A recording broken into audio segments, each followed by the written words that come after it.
O කොහොමද දන්නේ?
A very good afternoon, everyone. I hope you are all feeling well and really excited to be here.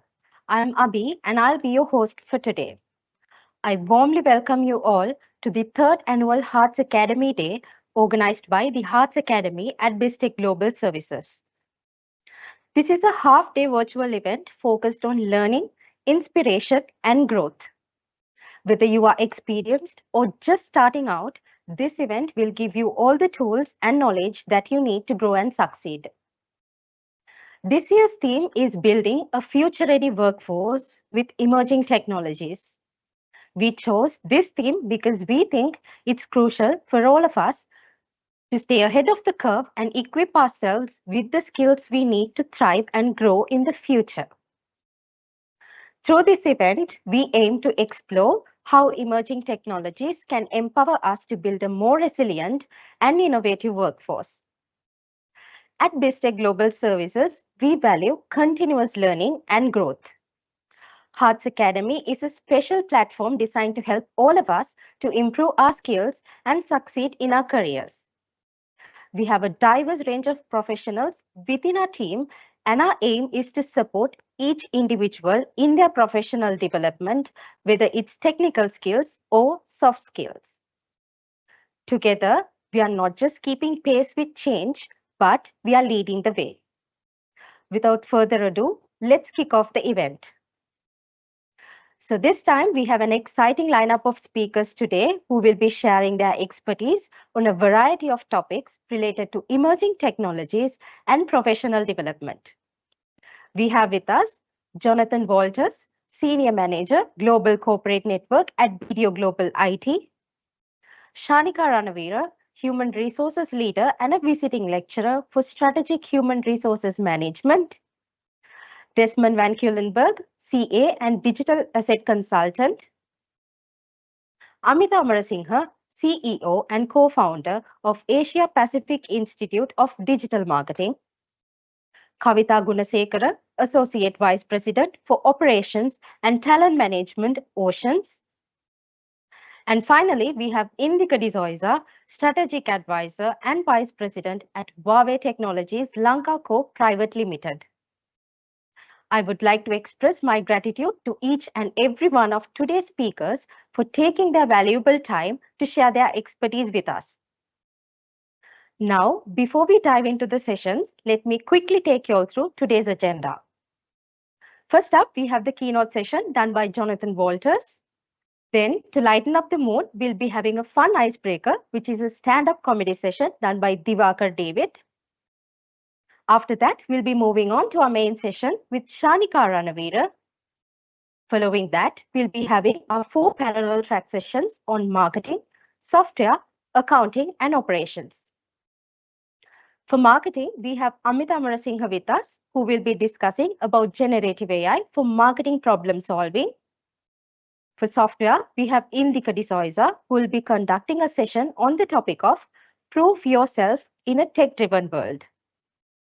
Then for the accounting session, we have Desmond Vancuylenberg with us, who will be discussing about digital assets, crypto, and how to use them. Finally, for the operations session, we have Kavitha Gunasekara with us, who will be talking about the Untapped gift. The audience, you will be automatically assigned to the breakout room in accordance with the track session that you selected in the registration form when registering. And also, I want to remind everyone that once your track session is over, please remain in your breakout room until you are directed back to the main session for the thank you note and the conclusion of the event.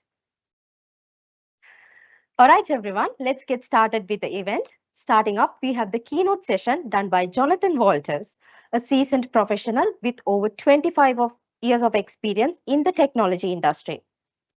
As the global manager for the corporate office at Managed Technology Services, he has successfully led numerous global projects, demonstrating his strategic leadership and project management skills. Beyond his professional achievements, I shouldn't forget to say that Jonathan is also a passionate individual with a variety of interests. He enjoys cooking, sailing, and is also a skilled pool player. I'm confident that you all will have a great time learning from him. So please join me in welcoming Jonathan Walters to talk about future work models and flexibility, which is a super important topic in today's world. Jonathan, over to you. Thanks, Abby, for that wonderful introduction. I'm grateful to be here. I'm just going to share my screen. Just bear with me for 1 second.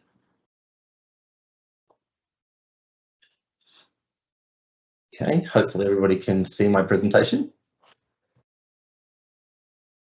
Okay, so building a future-ready workforce with emerging technologies.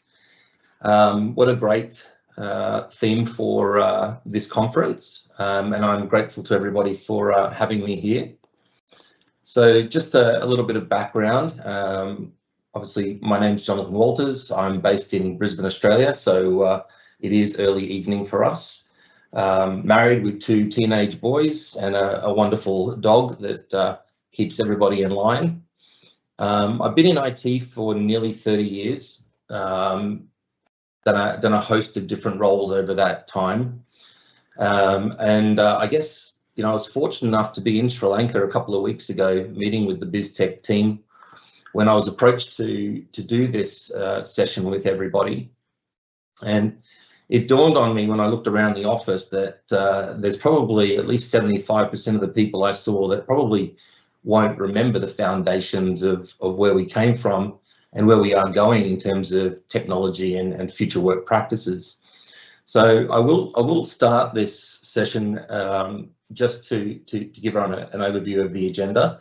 So just a brief introduction to the topics that we'll be discussing, some future work models around what's possible, what's being thought of, benefits in terms of the flexibility of using those models and the challenges that come with them, and then some future trends and something for the group to consider as we go through. So that said, let me start with the introductions. So there are a couple of links on this slide to a couple of interesting fun topics that you can click and go to, but I might just start with the foundations of the traditional working model that many of us over the years would have been exposed to, and that is very much that office-bound, physical place where we would go and work 9 to 5. 9 to 5 is a little bit of an illusion for us in IT, but that's the foundations of where we've come from. We're used to having sat in cubicles or at fixed desks and the like. Obviously, there is a slight deviation to the same theme, and that would have been around shift work in the early days, where groups of people would still go to a physical location for set periods of time in order to do work, and that's where we've traditionally come from. Along the way, we've had many business challenges and many technology challenges that have drawn us to future work models. And those are the models that I will talk about today. The four in particular that I'll talk through will be remote work, hybrid work, shared office space, and the idea of a 4-day week. Now, I suppose just to give everybody a little bit of fun, or at least some thought around this, back in the early 1980s, there was a wonderful country singer called Dolly Parton who sang an amazing song called 9 to 5, and it was really a foundation of the world that we lived in and the way work was conducted. Now, for those of you who are too young to remember the 80s, you might know Dolly Parton as the I suppose what's the word? She's the godmother of Miley Cyrus. That might help fit the gap in the demographic that's on this call. So just talk about those business challenges briefly, and then the technology challenges. So the business challenges that we've always faced, I guess, are one, being able to find the right people to work with us, to work in our organizations, to support the business and the activities and actions that we're trying to achieve. The technology challenges essentially are born from what the world's capable of at any point in time. So what I might do, if it's okay with everybody, is I will skip to the next slide and I'll talk about that history of technology as a starting point. So back in the 1900s and probably even just before, the world, or at least the office world, was founded by the idea of a typewriter. This probably, for all extensive purposes, might have been considered, the first word processor of sorts. People would type on those devices quite impactfully in order for the keys to make contact with paper. Obviously, we had telephones. Now, for those of you that may or may not remember, phones used to be hard cabled into a wall. You couldn't walk very far with them, and they were analog, very much, a manual dialing system. In the 1980s, or more so the late 1980s, the personal computer came into offices and started to replace typewriters, or at least what was there at that time.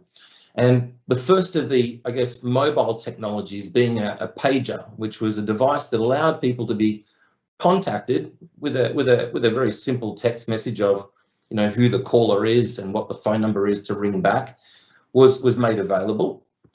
As we moved into the 1990s, you know, specifically more the middle to end of the 90s, the internet became quite prevalent.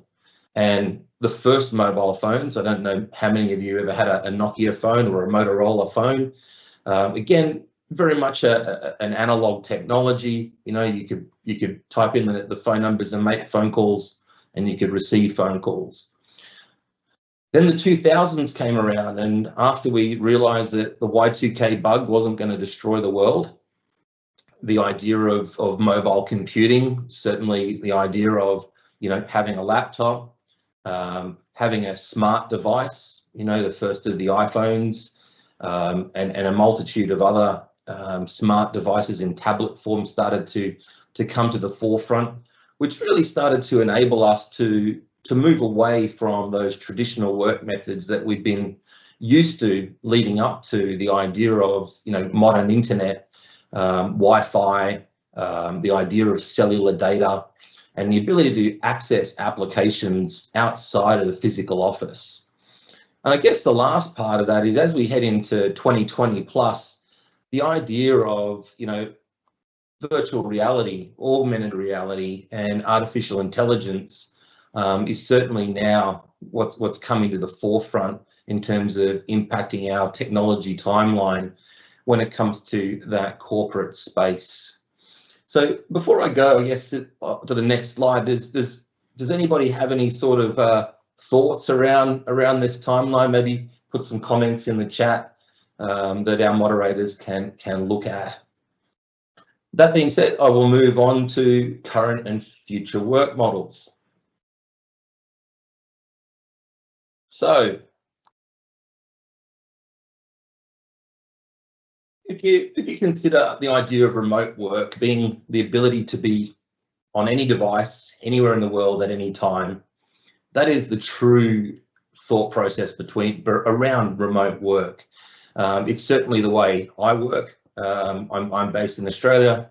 My head office is in Belgium, in Brussels, in Belgium. It would be a very long commute to try and get there. But certainly I'm able to do all the things that I need to do as a consequence of the technologies that are in place today. Those technologies, leading back to the previous slide, are the idea of I have a laptop, I have access to the internet, and I have access to cloud resources.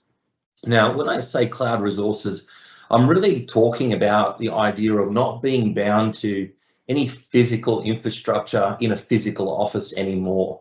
So in the traditional sense of a corporate office, you know, we would have servers, there might be some storage, you know, some complex networking equipment, and other things like that that would essentially run the IT within the office. In the new world of cloud, we don't need that anymore. And so most of the offices that I work with today don't have any infrastructure in them at all. So it's really no different to going into the office to access the Wi-Fi and the internet as it is to work from home and access the Wi-Fi and access the internet, because all of my applications and all of my technology is there at my disposal. Now, the benefit of that is that in the context of not having to be bound to a physical office, it also means that the access to the people that I can work with is no longer bound to a physical location. So if I think about my current team, I have staff all over the world, in Sri Lanka, India, Singapore, the Netherlands, Belgium, UK, USA, Italy, and of course here in Australia. Now, we very rarely see each other physically, but we do get together quite frequently online, and that enables us to work collectively as a team. So you can see that remote work is no longer the challenge of what it used to be, because we have those technologies in place. So let me just move on to the next type of modern work, which is the idea of hybrid work.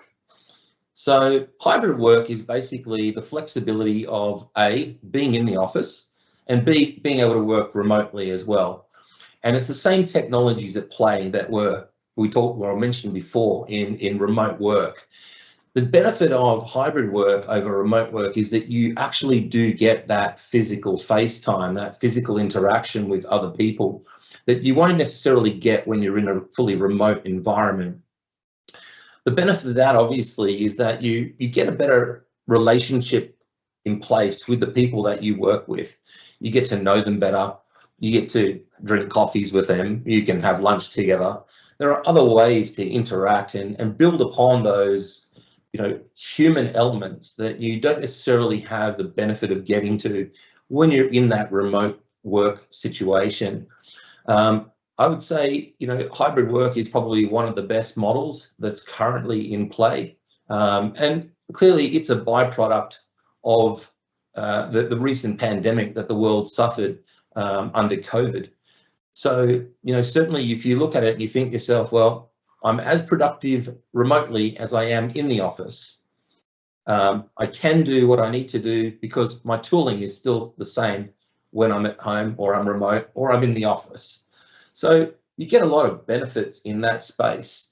The other big thing that was quite unexpected through that pandemic period was that during COVID, the fact that most people were in a lockdown situation and bound to their homes, we created a lot less emissions within the environment, and a lot of parts of the environment were able to renew and recover as a consequence of us not necessarily, causing more stress to that environment. So, there's definitely a huge amount of value in the sustainability that, the idea of remote work and hybrid work offers to the planet. And that should never really go, unthought, it needs to be thought about quite seriously. So there's definitely those key elements that these two work models offer. I think probably the greatest challenge that we all have in both of these working models is definitely that engagement with other people. As I said before, I call them the water cooler moments. When you're in the office and you happen to get up from your desk, you go to the kitchenette, you get a glass of water, or you go and get a coffee, and you bump into somebody and you're able to have that casual interaction. It might be about work, it might not be about work, but you're formulating ideas together, and sometimes that can be lost. When you're working in these remote environments. There are, of course, ways to work through those, and I'll certainly talk about some of those later.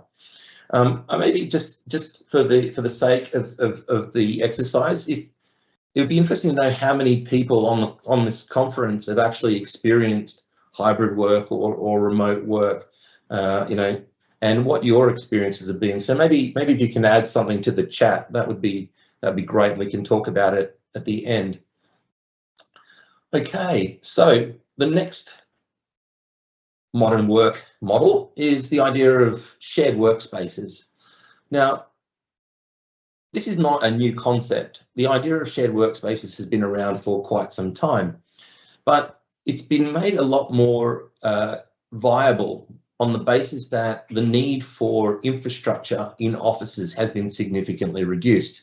So again, the idea of being able to go into any office or a collaborative space, maybe hot desks or other types of unstructured office environments is critical, because as long as we have Wi-Fi and we have internet access and our resources are cloud-based, we're again able to do what we need to do and be productive and work with each other, work with clients, work with our suppliers, work with our partners. And all of those things are achievable because of that modern technology. The benefit to businesses, and I think this has come out also, again, mostly because of the pandemic, is that the need for dedicated desks, the need for dedicated spaces, because we can do hybrid working, because we can do remote working, can be significantly reduced. So there's obviously a cost benefit to business in this concept, and also there's also the idea of, you know, reduced emissions as well, because in that sustainability space we're also able to, you know, leverage common spaces. So those common spaces are then offset amongst a bunch of different businesses, as opposed to having an individual instance per business. So there are definitely some key benefits to this model. It also allows for, you know, a much broader collaborative space, and also gives people opportunity to meet lots of diverse people from different, you know, environments and organisations. There are some challenges in this space. Obviously, you don't have the, you know, dedicated space to maintain privacy at times. You can be, you know, caught out from that boisterous person on the other side of the room from an open plan environment. But generally speaking, you know, it is quite a you know, I suppose, cultural opportunity to benefit from multiple organisations in common spaces. Okay, now I'll just head over to the last of the working models that I'm going to talk through, and that is the idea of the 4-day week. Now, this is not a new concept. In fact, if you go back about 10 to 12 years, the idea of the 9-day fortnight was first formulated. And that was the idea that people could essentially work a full allotment of hours within a shorter period of time. So essentially, you know, you might work 10 hours for 4 days as opposed to working 8 hours for 5. Now, I've got a very close colleague of mine who lives in Sydney, and he works to this model, a 4-day week. And it's quite interesting talking to him, because his view is he's more productive. He also feels more rested because he's working 4 days. So that extra day to recover, rest, rejuvenate, and put yourself into, you know, a stronger mindset has actually allowed him to be far more productive in the days that he is at work. And that's made a massive difference, not just to himself personally, but also to his family. So it's something that seems to be coming up more and more, especially in the younger generations, where their focus is more on life balance and wanting to have more time. So again, you know, this is yet another model which is also available in certain parts of the world and in certain organisations. I think the one thing about this one, unlike the others that I've spoken about, is this one isn't necessarily technology driven. This one is very much driven by, you know, the passion of individuals, or passion of workers, and what's important to them, and what they need to live in the world or within the society that they choose to be part thereof. So I guess just before I head on to talking about some of the benefits and also some of the future, you know, does anybody have any questions that they want to put in the chat? More than happy to answer any if the moderators are happy to let me know. Okay, so I've got a question there already from Marlon. Look, I think team cohesion is actually quite interesting one, Marlon. I will definitely be talking about that in one of the next slides. But I think probably the most important thing is to just recognise the individuals, making sure that you have constant touch points, making sure that they feel like they are still part of the organisation, even when they're not physically there present. But let me come to that a little bit later on as well, and I'll get into a bit more depth on it. So just looking at those 4 models that I've discussed, here are the traditional benefits that people look to get from it. So if we take the employer or the organisational viewpoint, you know, you've got attraction for individuals. So people are attracted to the idea of having flexible working hours, flexible schedules, the idea of being in the office or not in the office. What we find is happier people are far more productive, and not just productive, but in a sustainable way. So, as I mentioned before, you've got the environmental benefits, but you also have the human benefits as well that come with that. And then, as I mentioned before, you've got potential cost savings to operational overheads in the way you might structure your physical office. In terms of employee benefits, obviously, as I mentioned before, you've got a far greater job satisfaction, that work-life balance opportunity, and also the opportunity for other personal development. So, if you kind of think about how that might work in those models, you've got things like being output and results focused, as opposed to being at a desk for 8 hours a day. You've also got from an employer point of view, access to a global talent pool, and that makes things a significantly different thought process as well. I think the other things to think about in that same space also is the idea of ensuring that the right tools are in place to enable digital collaboration, and then that collective innovation that can take place. So let me just move on to, I guess, future work models, and this is probably going to overlap with some of the other presenters a little bit, I hope, but these are technologies that are not necessarily common yet within the workplace, but are probably likely to come over the next maybe 5 to 10 years. Virtual reality, the idea of being able to immerse yourself within a virtual office space. I think that's probably 3 to 5 years. I think that will start to turn up in workplaces in a more common way. There are certainly some industries that are already using VR. I know architecture is a big space when they're looking to build large shopping malls, skyscrapers, buildings. The idea of being able to walk through a building and see it before it's built is quite an amazing experience. I've certainly had the ability to experience VR from a sailing point of view, although that wasn't the experience Abhi was referring to on my introduction. The next one is augmented reality, and that's certainly an area that is growing day by day. So the idea of being able to interact with digital technology, digital tools, while still being present, I guess I'll call it in the real world, not in virtual reality. That's going to be something that's quite fiercely going to be looked at. I think the idea of being able to put on a pair of sunglasses with augmented reality in them, and then sort of say talk to your virtual assistant and say hey, I want to get from point A to point B, and while you're walking, the map comes up in one of the lenses.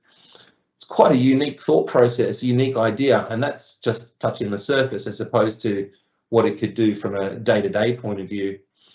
And I guess the last one, which is probably a little bit more present now at the moment if you look at large language models, is very much the idea of embedding AI in what we do and being able to make our lives a little bit easier. I can tell you that parts of this slide pack were actually made using Microsoft Copilot. I would say to you the content was definitely mine, but in terms of its approach to helping me put the slide pack together, it was very clever in the way it was able to give me advice, make suggestions, and give me opportunities to think about how I might tackle some of these things a little bit differently. I guess the last thing I'd say on this, and probably the biggest challenge, especially when we look at these sorts of technologies, is the impacts from geopolitical influences, the impacts of regulations within industries, the impacts on privacy, the impacts on security. I think those are the areas that probably are yet to be really thought through yet, and how that might impact us from a day-to-day point of view as to how we might end up using these technologies in the future. Okay. Oh, I've got another question here from Harshi. So yes, work-life balance and burnout. I understand that topic very, very well. In fact, I'm just about to cover that off, so just bear with me for one moment. So typical challenges and solutions. And you've beaten me to it. So certainly, managing work-life balance, especially when you're in that remote or hybrid workspace, is very, very difficult. But what I can say is, if I think about the techniques that I use, and certainly the techniques that I share with my team, it is really, really important, where at all possible, to one, try and get into a routine and have set work hours. Sometimes that can be very difficult, specifically for people like myself who work in a global context, and have to essentially be able to be in multiple time zones. So it's not always straightforward, and there has to be some level of flexibility, but certainly it's important to do that. The other thing I'd say is it's also very, very important to make sure you take breaks. I think one of the big things that I do is I block out times in my calendar on a daily basis to take breaks and force myself to come away from my desk, come away from my work, maybe go for a walk, enjoy the sunshine, stop and go get a cup of coffee like I would if I was in a physical office. Make sure I try and take time for a break, have some lunch, and things like that. It is vitally important to try and do that. I think the other thing that's really important is to ensure that the people that you're working with as well are aware of your time zone as well, because it is critical to ensure that you find times that work for everybody. And whilst that can certainly be challenging, especially if you try and bridge 3 or 4 different time zones, and somebody's definitely going to draw the short straw, it is important to make sure that you are taking breaks and you give yourself a chance to let your mind go, be free. Sometimes I would say things like meditation's good. Certainly make sure you're taking time to exercise. Yoga is very good. I know that there's a lot of people out there doing all sorts of cool stuff these days, so that's really important.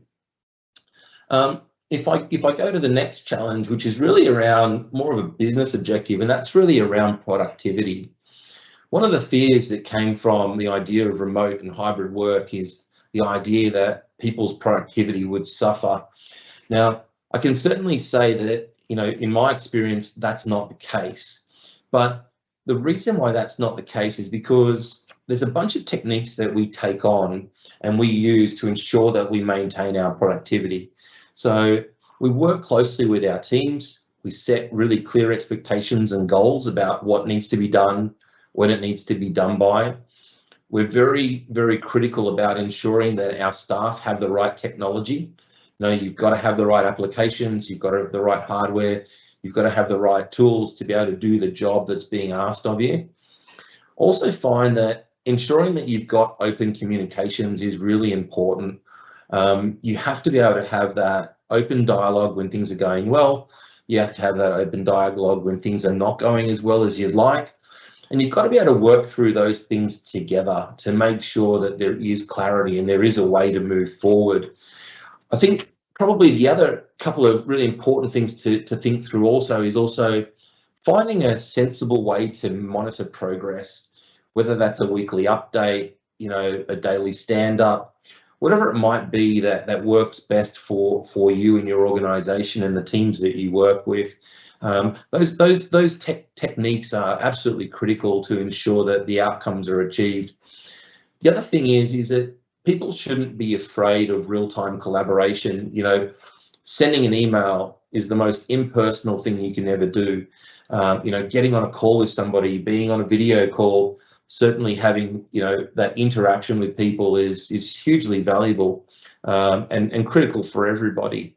So I think what I'd say there around that productivity space is be open, be flexible, and use the things that make it best for you to achieve your desired outcomes.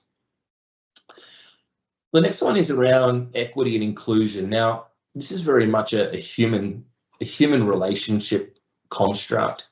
When you're in hybrid and remote environments, it's very easy to feel isolated. In fact, I have team members today who I will talk to on a regular basis who sometimes feel that they might be disjointed or not quite in the loop on what's going on with others in the team.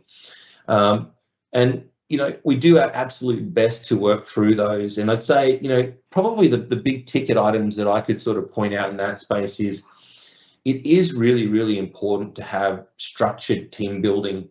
You want to have methods in place that allow you to interact regularly and build relationships with people so that during good and difficult and hard times, you can be open and honest with each other. That is absolutely essential.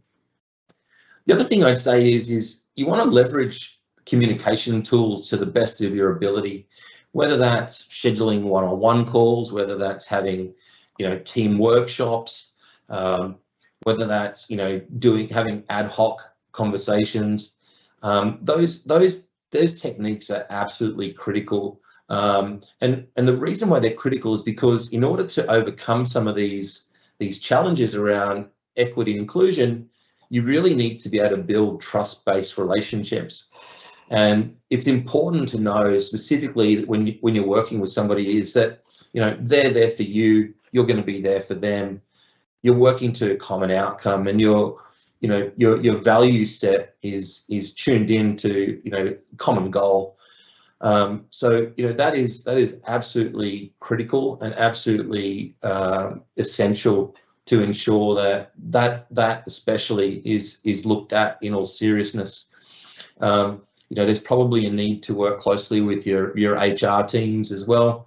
They may also have some really good ideas and techniques for helping to ensure that those attributes and elements are taken into account. Last but not least, company culture. We all know that culture is everything. People's values, the way they work with each other, the way they see each other, being able to be together on the same journey, thriving in the same communities, are absolutely essential. So some of the things that I would say have worked really well that I've seen in this space are ensuring, first of all, that the company's core values are not just defined and communicated, but they're values that can be lived. They're things that you can do as part of your day-to-day life. They're not just a bolt-on to whatever it is you're already doing. They're genuinely there because you believe strongly in them, and you can feel a sense of belonging to those values. I think the other area is very much around ensuring that there is a program in place to prioritise employee well-being. There are a lot of challenges around mental health. There are a lot of challenges around people's feelings, especially in these unique work environments, and knowing that there's a support mechanism in place for them that's safe, where they're not going to be judged, and not just that, but they're going to be supported. It's really, really important for that to be there. The other thing I'd say also, I think it's really important to encourage social interactions. It's very easy for people to be shy or be reserved or hold themselves back from engaging with other people, especially if they've never met them before. I think it's important to create opportunities for people to meet, even if it's online, to ensure that you're able to break down some of those barriers. I believe that's absolutely critical to really be able to engage in that space. The other thing I'd say also is, it's important to not just recognise achievements, but also to try and celebrate those with your teams as well. When you have a win, it's important that you take the time to acknowledge it. It's important in time, to give that feedback to people as well. And I think that's absolutely critical as well. Those key elements definitely would make a huge difference, especially in terms of maintaining company culture and hopefully, growing it, hopefully making it, more prevalent as well. I see Manisha's got a great question in there, and I will definitely cover that off in the next set of slides. So just bear with me. Okay, so look, just before I go much further, do those challenges and solutions resonate with everybody? I'm assuming those of you who are working in these environments or working with these models are already experiencing some of this today. So hopefully it's not all new. Hopefully some of it's what's happening today. But I think it's important that, you know, if anybody's got any thoughts around those, please raise them. Okay, so let me talk about the trends, because I think these trends will certainly start to, you know, answer some of the other questions on the chat. So global talent. So one of the really cool things about what we do in a remote work context, or even in a hybrid work context, is that we're able to work with people anywhere in the world. As I said before, you know, my team is hugely diverse and really, you know, sprawled across the globe. But I'm very fortunate to have some very you know, skilled people, you know, very capable people, and I guess, you know, also blessed in a way that, you know, that diverse group of people also gets along. You know, it's not always, you know, smooth sailing, but certainly, you know, they find a way to work together because they are driven to achieve a common outcome. And I can honestly say that that's not easy to find, even in a local environment where you are bound to an office. You know, you're not always going to find a group of people that you get along with.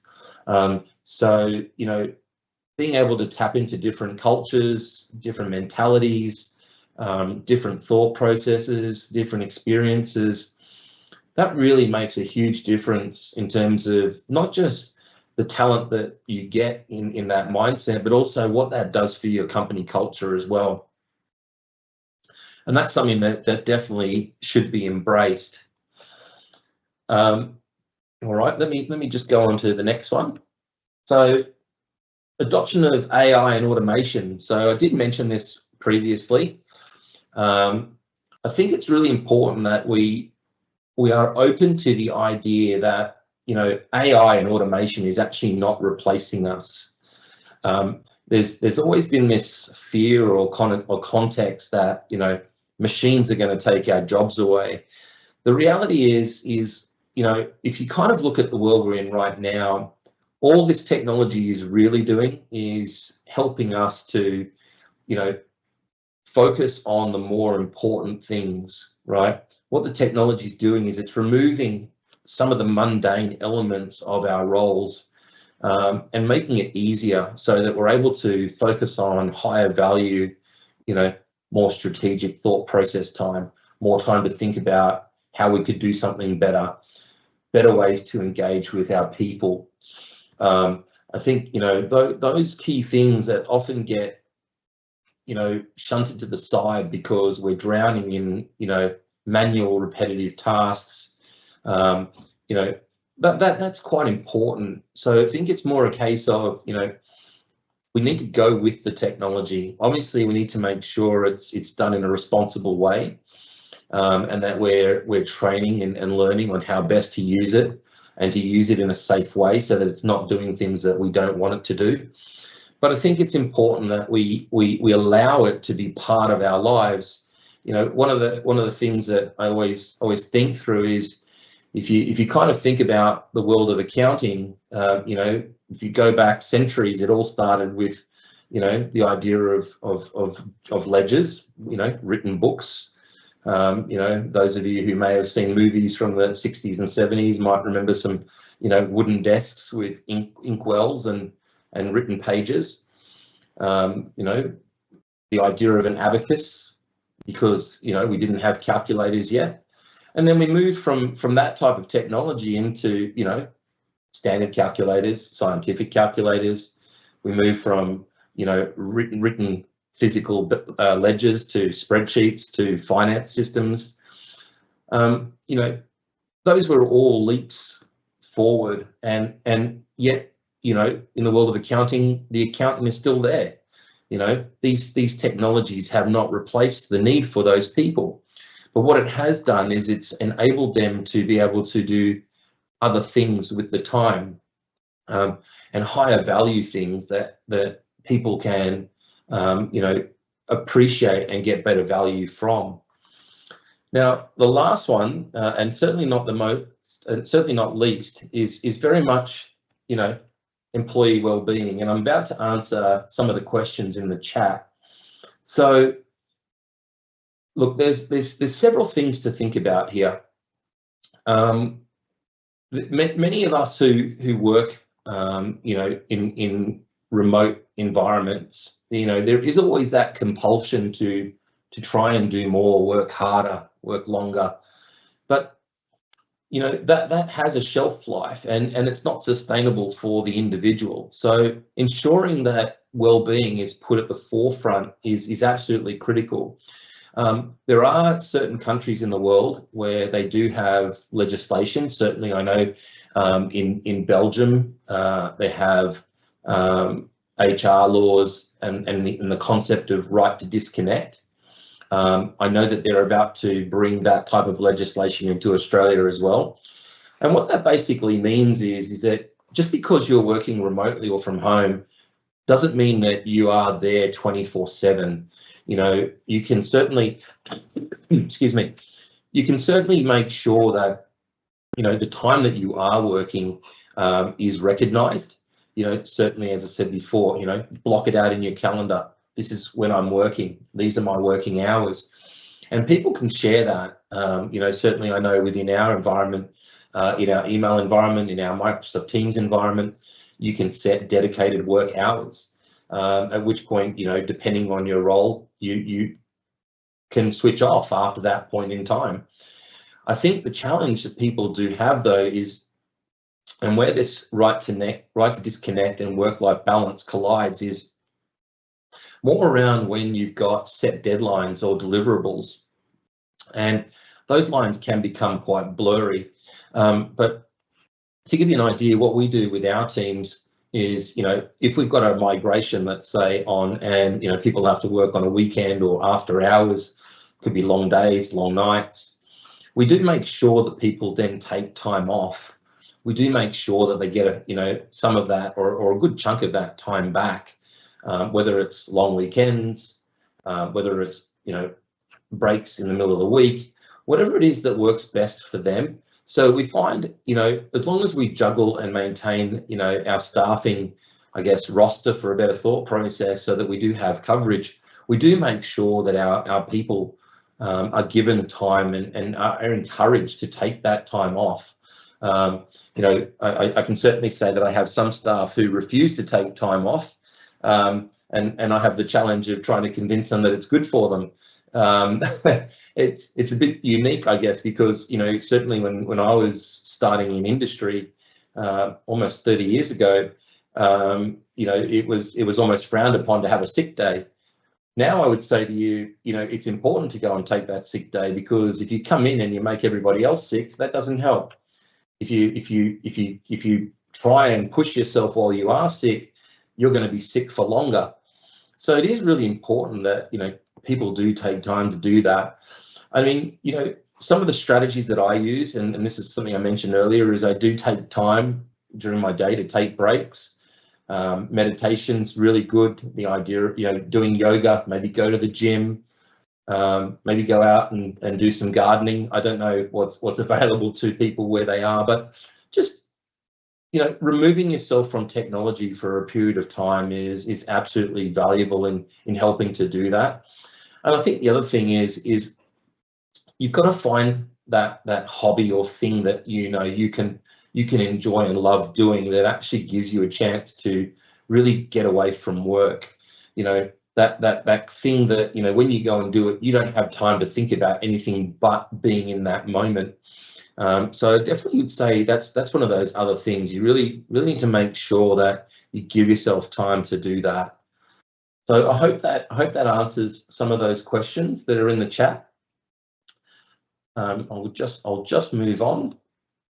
So embracing flexible working. So I just want to conclude about what we've talked about, and I suppose maybe just to give give people a little bit of an idea of the thought process here. So in my time in IT, you know, and I suspect for most of you, you'll find that you're always making change. You're always impacting other people, whether it be, you know, individuals, departments, you know, or whole organizations, communities.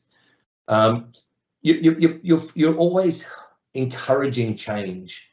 And I think, you know, sometimes that change is slow and other times that change is quite rapid. So if I think back to the original technology timeline, it was very slow for us to move from a typewriter to a personal computer. And yet if you look at the timeline, moving from a personal computer to the idea of remote work to, let's say, virtual reality, that's happened a lot quicker. That's certainly happened a lot faster, as has the idea of, you know, remote work, hybrid work, as a consequence of, you know, a global pandemic forcing us to change. So I think the key messages from me before I head into the last couple of slides is be open to change, be open to the possibilities of it, maximize those opportunities that are in front of you. It's easy to fear change, but the reality is that, you know, sometimes you have to just jump into the deep end and explore what's there in front of you. So let me just head to the last of my slides here about just embracing flexibility and embracing the idea of these future work trends. The first one is, look, culture. Be brave, go out there, experiment, find those things that, you know, tie you, you know, make you feel, you know, valued, and go get those things, right? It's really important, not just for the individuals, but for the teams that you're working in, for the people around you. And try and do it, as I said before, with balance in mind. You know, Rome wasn't built in a day, so our deliverables aren't necessarily built in a day either. So make sure you've got that open communication. Make sure you're transparent. Make sure you're clear in your communication, ensuring that you've set reasonable expectations. The second one is the world is changing, right? You know, you look at that digital timeline I showed you before, right? It's evolving faster than we are. What we need to do is be willing to, you know, accept where those changes are, grow, adapt, and see the value that it offers to us and what it means for us. You know, really, you know, the sky's the limit in terms of where the technology can take us.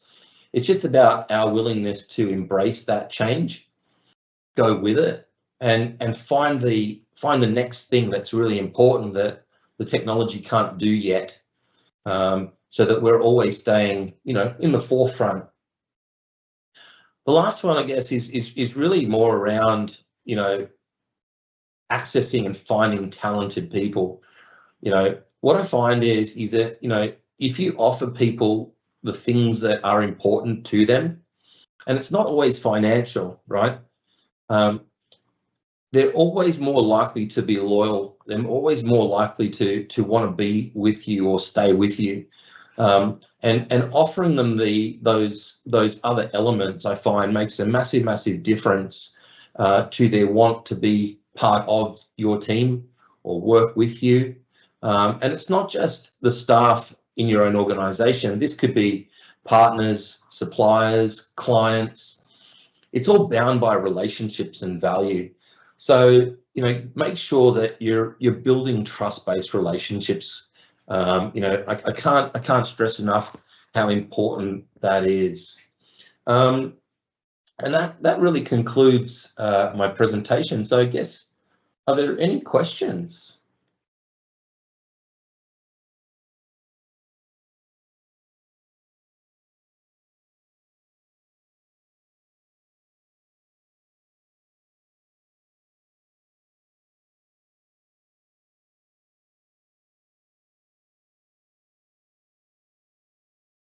Okay, well, I think I'll be back to you.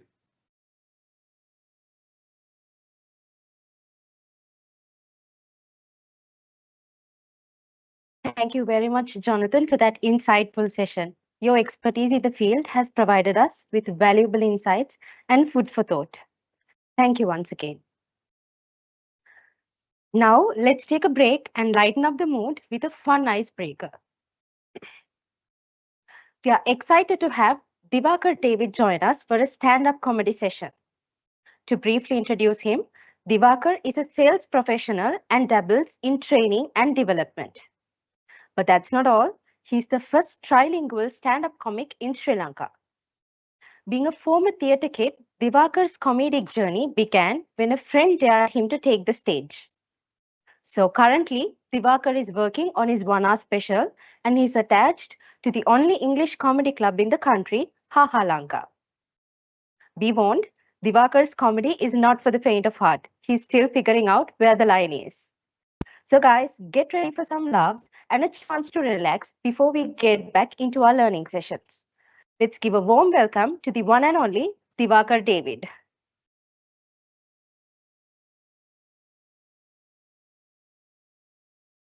Hey guys, can you hear me?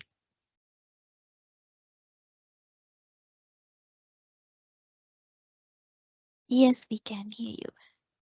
Okay, that was the quietest voice ever that I've heard on a mic. Was that Ronali? Yes, I guess. Okay, you should consider, offering more of your voice in public forums because we have the quietest voice and it's pretty calming. Anywho, so thank you so much for having me, guys. It's a true honor. Uh, Online gigs are always a bit of a pickle because to begin with, the whole uh, you know remote working started, and we are trying to figure out exactly how much of the overall human experience can we do digitally. So yeah, you have remote relationships, you have remote works. So I guess we are just trying to do comedy shows as well. And I'll be honest, because when I started doing this, I believe around 4 years ago, I've been doing stand-up for some time now, but the first remote gig I was offered was by a BPO about 4 years ago. And I was very excited because my idea of an online event was I'll switch on my camera, I'll talk to these people, everybody's camera will be on, we'll just have, a gala time. Turns out I was grossly wrong because it was just me looking at a bunch of, around 25, 30 black boxes that were on mute and just talking to myself. I pretty much felt like an OnlyFans model at that point. So yeah, it's a bit of a difficult time. You are adapting to different things, but uh, you know what they say, right? The fish that goes with the flow is the dead fish. So you have to fight against whatever's in front of you, and hopefully emerge successful. But I really want you guys to pitch in a little bit here and there and make it a bit interactive because it's called an icebreaker for a reason. So if I just want to be talking to myself for 15 minutes, I would happily do it in the shower. So so yeah, just it'll be a bit more interactive. And the crazy part is when I did one of these shows about 3-4 years back, as I said, it was like 25 black boxes staring at me. Nobody said a word. The one time one guy unmuted himself, I was blown away because all I heard was the sound of a bathroom flush. So this guy was, attending a company event where I was presenting on Zoom, and he was watching me from his toilet. So I don't know. On one hand, I appreciate him for not, taking a bathroom break and holding on to his laptop the whole time. On the other hand, personally, I was a bit hurt. Like I'm not doing this for people sitting in their toilet. So I hope nobody's on their toilets at the moment. But that being said, and so that was the first show I did. It was a bit of a mixed bag. And then about a couple of months later, a sort of a huge corporate giant, so to speak, in Sri Lanka also approached me to do one of these shows. And what they wanted me to do was to pretty much address all of their client care professionals. So I was like, you know what? The last time I did not manage to get the audience talk to me. This time I'm going to talk to them. And I'm going to get them to talk to me as well. I was like so hell bent on getting this done. The only problem, however, by the way, I want you guys to say something to me to get things going for fun. Okay, what kind of a demography do we have here? Who's the highest in terms of population? Do we have Gen Z or millennials? How is this place like made up? Millennial. Millennials? Yeah. Oh, the most No, depressing. Gen Oh, you have a Zs. wonderful. Always nice to see people disagreeing on the most fundamental stuff. I mean, how do you think we got here as a country? Wait, who has typed Matilda? Ah, okay, millennials. Okay, millennial. We have a Gen X here. Oh, greetings, sir. Respect for elders. Wait, exactly how Gen X are you? Are you like early 80s Gen X or like early 70s Gen X? Ancient ones. So you've seen the techno boom. Oh, 40s, 50s, you are not called. You just barge in at this point. Okay. Okay, so I have a question for millennials because you guys seem to be, this is one of those rare organizations where I see a lot of millennials because everywhere else I've worked, I currently work for a startup. I used to work for a huge company and then I was like, you know what, maybe I don't like my mental health. I want to be in a very chaotic environment where I'm not at all valued and thrown around like a piece of trash. So I was like, you know what, let's go to a startup. And the pay is better, but the mental health is incredibly worse. But there, everybody is Gen Z and they hate millennials. So weirdly, I'm very happy to be in an environment where millennials are the majority. So can the millennials tell me what you guys hate the most about Gen Zs? Just keep the chat going. Just add stuff. I'll get back to you guys in like 5 minutes. Just add stuff that you think that are just awful about Gen Zs. Just let's trash them today. Just okay. Wow, all right. Somebody said makeup and they got 3 likes as well. Wonderful. Okay. 3 like, 5 like. Wow, okay. So you're telling me the Gen Zs in your office like does not have a good sense of makeup. 8 people have reacted. You know what? Another, I believe that is a very reasonable thing to be mad at. Because I mean, if it's a cultural phenomenon, like everybody has read the books, and if you have not read that book, to be fair, no iconic book came out in the last 15 years. So you have no reason to say, you know what, I didn't like Harry Potter because I was reading XYZ. Because nothing, I think the only popular book that came in the last 10 years was 50 Shades of Grey. And that is widely read by, millennials and Gen X mothers who are very unhappy. So I don't see Gen Z reading that either. So what are they reading? Are they reading? Any Gen Z would like to defend their position? Wow, the Harry Potter comment is getting crazy response. Nice.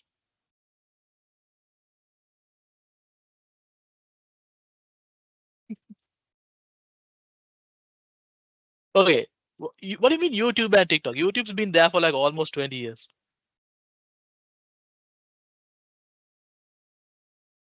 Eh. Wait, Roshana has said they watch and learn. What do you watch and what do you learn, ma'am? You know what? That's the crazy part. Jonathan has pointed out something really off, kind of awesome and awful at the same time. I don't know if you guys know there used to be this uh system thing called MSN Messenger. That is how this was before Tinder and all of those happened. People from Sri Lanka, the guys mostly, we thought if we used MSN Messenger, we would somehow stumble upon a white woman who would be happy to take us abroad and take good care of us. That's how delusional we were like 20 years ago. And we tried our luck at those things, and some of us were clever enough to gaslight these women into liking us. And what we would do on MSN Messenger is we'd have, right, MSN was, wait, Roshan, I'm confused. You are defending Gen Z, but you're also being all gaga about MSN. Exactly how old are you? We have a Yahoo Messenger person, Roshana 27. great age. Drop me a text once we are done. I hope there are no HR people here. Anywho, so oh, Hangouts. Yes, please. The best. See, we had so many things to talk from. We had MSN. Indians actually had something called Orkut, and there was Yahoo. There was Hangouts. Where do you guys even talk now? Apart from, I don't know, what is that thing? Snapchat? And even there, they don't talk. It's almost like Gen Z doesn't want to talk. They just come up with different reasons to send pictures to each other.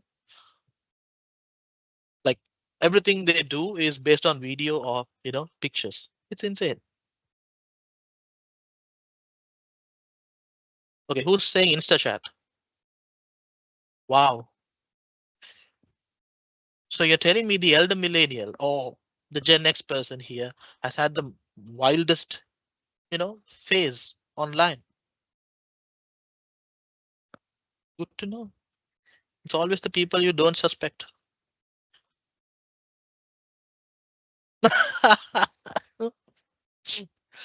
Okay. Either you are the most supportive parent or you are the most nosiest parent that I would not want in my life. One of the two. Because if I was on InstaChat and if my dad was like, yeah, my son is currently talking to 3 women on InstaChat, I would be like, I don't know who this man is. I'd stay away from him. That's the level of parenting I wouldn't be comfortable with. But you know what? You do you. Okay, anything else? Anything else that we hate about Gen Z? Here's the thing, a lot of people that I know from millennials usually say they are annoyed by the Gen Z dances, the ones they do on TikTok. But that is just us being, jealous of that. You know what? Not showering is a legit thing. Yeah, because you know why? Because I actually asked a bunch of Gen Zs about this. Okay, I was like, why do you guys do this? Because I actually saw a Gen Z guy wear the same shirt to work twice in a row, and his hair was completely unmoved. He looked the same. He was like one of those NPC characters from GTA. He looked the same for like 48 hours, and I don't know how we managed to do that. And then I asked him exactly what happened. So not even making this up. This is a legit guy. I work with him. I share a desk with him. Thank God for COVID masks. So basically, what happened was they said they went through their formative years. How they keep their hair in place? Easy, man. When you don't shower, your hair gets like super greasy, and after a point, it just stays that way. If you part it open, of course, you have a separate ecosystem living inside that. But as long as you don't touch it, you're golden. It's great. It looks fantastic. You look like one of those, TikTok models that young women are into. But yeah, that's how their hair stays in place. Same thing with this guy. He was also like looking fantastic all the time. Only problem is he looked the same all the time. Secret is he never showered. And yeah, he really did put the dread in dreadlocks. Wait, did somebody send me a screenshot of Gen? Wow, this place is insane. Okay, Gen Z is competitive. Hey, we were all competitive. Okay, millennials were the first generation who were told to be more competitive than everybody else because just being hardworking was not enough. Did you? I don't know if you guys were familiar. Around the time we were like 22, 23, because all through our school years we were told, if you were smart or if you worked super hard, you are good to go. But around the time we finished our A levels and entered the workforce, we were suddenly told out of nowhere. This is a quintessentially millennial experience. We were told that just working hard is not enough. You have to also work smart. This is something that often happened at Toastmasters and all these places. And suddenly you're like, okay, this whole smart work thing was never taught to me. And so I have to be extra competitive. And then millennials like work themselves to death and now everybody is miserable. And Gen Z is like, I don't know what you're sad about, YOLO, and they just walk around and it's extremely frustrating. But here's the thing. This screenshot you guys shared with me, it says Gen Z is all about technology. But here's the crazy part, okay? They use technology the most, but they suck at understanding technology. They don't know about any of the devices they are using, like how they work or anything. They don't even know the keyboard shortcuts for most of the stuff that I work with. You guys don't count. Most of you guys are into IT. who has said, Johan de Cruz has said, mental health challenges are a sad characteristics of Gen Z, which has been referred to by some as the loneliest generation, as they are near constant, I guess, appearance on social media. I would say, yeah, true. Because like I said, they grew. So this once again goes back to the same problem that the guy who didn't shower at my office had, which is their formative years happened during the pandemic, right? So they were inside for several hours, days, weeks, months, right? And suddenly, since you are no longer in front of other people, you had no reason to be hygienic and present yourself. And that kind of stuck around. So when they stepped into the workforce, they continued with the same habit. And same thing with, the isolation and the loneliness too. They kind of wandered around during the pandemic, their formative years. Most of them couldn't even finish school with a bang, O-level, A-level and all that. That's usually the time where most of us actually had a lot of fun and made friends. During those years, they couldn't, hang out and do stuff and be humans. So they just didn't get that software update. They are like if human beings are like at the pinnacle of their social skills, software update wise, these guys just didn't get that update. It stopped at the millennial phase. Attention seekers, Rizana says. Okay, I'll be honest. All of us are attention seekers. We've all done that. Okay, the lady switched on her camera. I guess that's my time to go. Is that so, ma'am? Yes. Oh, you could have been a bit more polite about it. You could have been like, don't, I'm not that, we like having you here. I'm being forced. You were just like, yes, get off. Anywho, yeah, I had fun, guys. Thank you so much for being, so interactive. This was such a fun session. I did not expect to see this many chats, and I really wanted to, hate on millennials too, but we never could get to that because there's so much to hate on about Gen Z. Hopefully, if we meet again, let's have another session like this. Thank you, guys.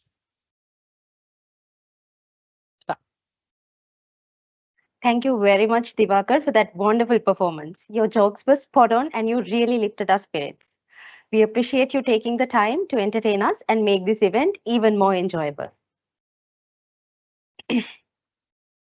Now, I hope everyone is feeling refreshed and energetic. So with that, let's get back to our main session to hear from Shanika Ranaweera, who is a passionate HR leader who excels at balancing her professional commitments with her personal life as a devoted mother of two. With a deep sense of purpose, she strives to set an example not only for her children, but also for the younger generation of women entering the workforce in Sri Lanka. Shanika is also a visiting lecturer at CIPM and serves as the Vice President for the Colombo Toastmasters International Sri Lanka. Today, she'll be sharing her insights on how to accomplish big things with a growth mindset. Shanika, over to you. Thanks, Abhi. Thank you, BISTEC team, for having me. I hope I'm audible enough. Yes. Am I audible enough? Okay, yes. Thank you. So let me share my screen.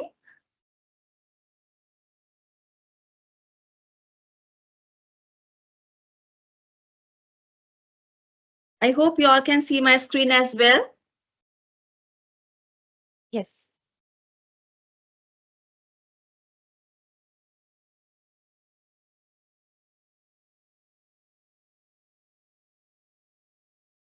Is it coming with subtitle? I can see subtitle also coming up. Yes, it Shanika, we can see the subtitles. Okay, give me a minute.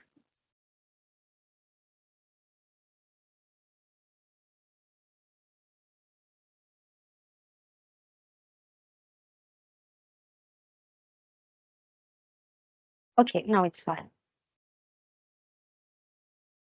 I hope it's fine, right? Yeah. Okay. So thank you once again for having me. Let me share my experience and knowledge in terms of one interesting topic. Being an HR professional over 20 years, closer to 20 years actually, this topic is very close to my heart because I have seen how people have progressed in their career and also have seen how people have, not progressed as the way they are supposed to progress. though they have the similar, sometimes I have seen both category have the similar background in terms of the qualification, in terms of the experiences, and they also coming from good, universities, schools with strong academic qualifications. But still, I have seen the difference between the way people progress in their careers. So because of that, this topic is very closer to my heart. So let me share my experience. I also would like to quickly touch upon certain areas, fostering a growth mindset in the age of AI, and also how we can build a success through self-improvement and how we can develop a mindset of growth and learning. Also, I would like to discuss how we can strengthen under pressure, building a perseverance and resilience. And most importantly, how we can learn from a constructive feedback.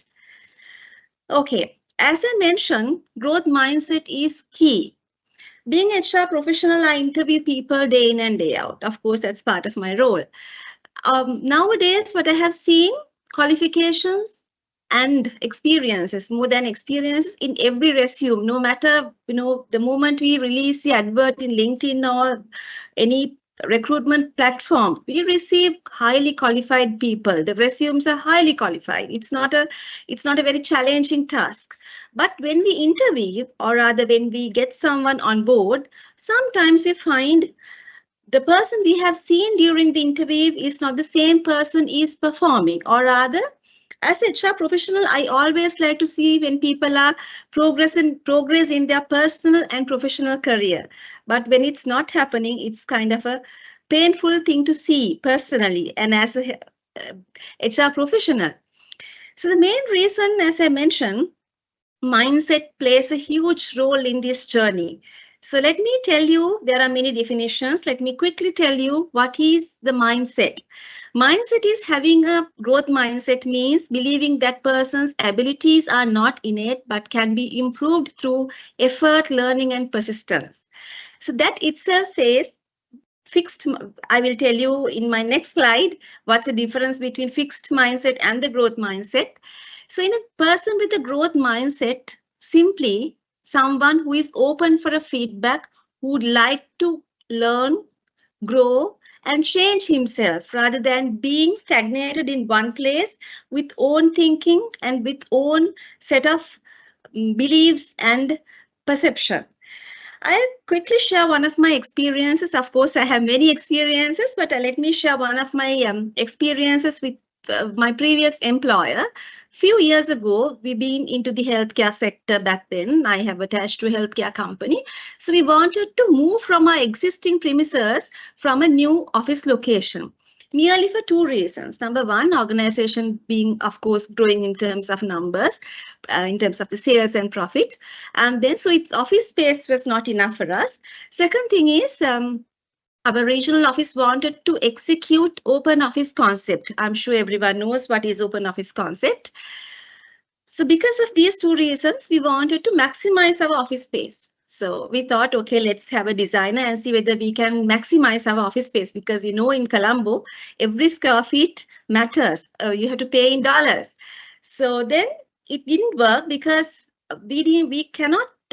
we can't accommodate office collaboration space and open office concept with the limited square feet. So then we thought, okay, let's make a move from the existing premises to a new location.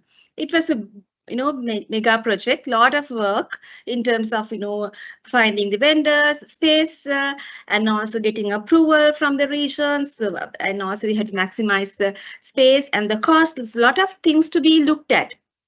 So finally, management team decided, okay, we did the feasibility study, and we got the approval, and then we had the communication, or rather, we cascaded our communication to the team.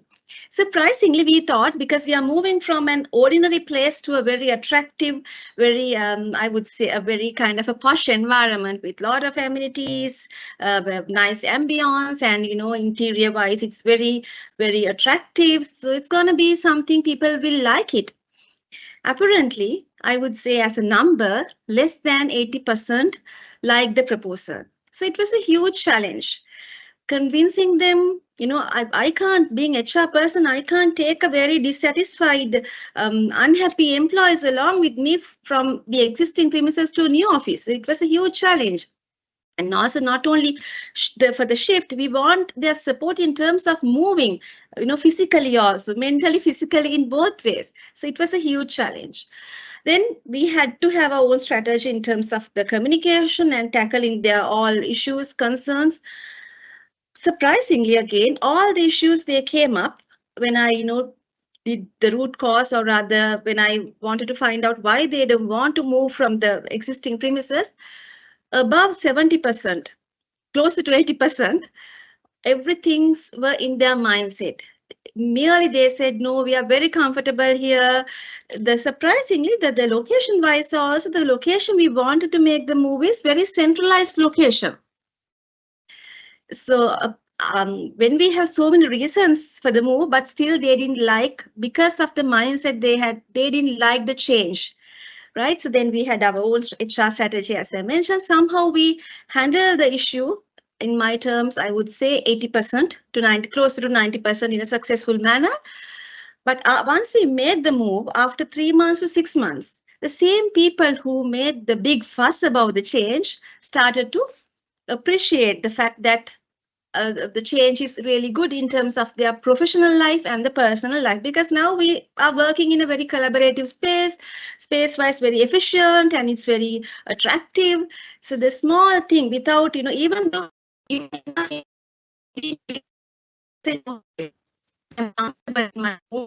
don't want to open office, I'm very happy with my big workstation. So likewise, the mindset changed. The main reason why we were able to succeed. That's a small example what I wanted to share with you in terms of the mindset, just to introduction about the mindset. So I would like to go through the difference between the fixed mindset and growth mindset. So when I share these traits, you can just think about whether you are a person with a fixed mindset, or I'm saying predominantly, right? Everyone has sometimes with the certain experiences, your mindset can be changed, but predominantly you can decide whether you are a person with a fixed mindset or a growth mindset, because when you have the fixed mindset, definitely organization can profit from your growth mindset, and as an individual, it also can be it's really beneficial in your own professional and personal development. So as I am here, as a mindset, always avoid failures. Doesn't accept failures or mistakes. Believe talent is static and shy, unfamiliar. Example, they actually shied away from unfamiliar territories. One of my previous company employees. So this is where as a big mindset demonstrate. I mentioned sometimes on certain occasions you also come across or a fixed or fixed mindset. What is important when you are that? I'm very thinking. I do not have the mindset. I need to be and come with the fixed mindset and whether your growth mindset. So the traits of a growth mindset is views challenges and opportunities, embrace constructive feedback, learn and grow from failures, believe in skills development. As I told in the beginning, handling grievances is part of the HR, or rather we have to handle some of the grievances of employees, which I really enjoy. Being an HR person, I really like handle people grievances and try to offer solutions. The baby coach when they so when I encounter people with and rather people with kind of stagnating mindset, as I mentioned, the root cause actually come from this mindset. They don't want to have open mindset in terms of looking at certain things. Even they're very comfortable, they want to actually broaden their thinking. While I think Desmond shared many things in terms of flexible working, diversity, and likewise sort of how we need to open up our thinking in terms of the way we work. So also I have come across people who don't want to, even I can remember in my previous company when we introduced flexible work options. All right. I hope you can see my screen once again. Yes. All right.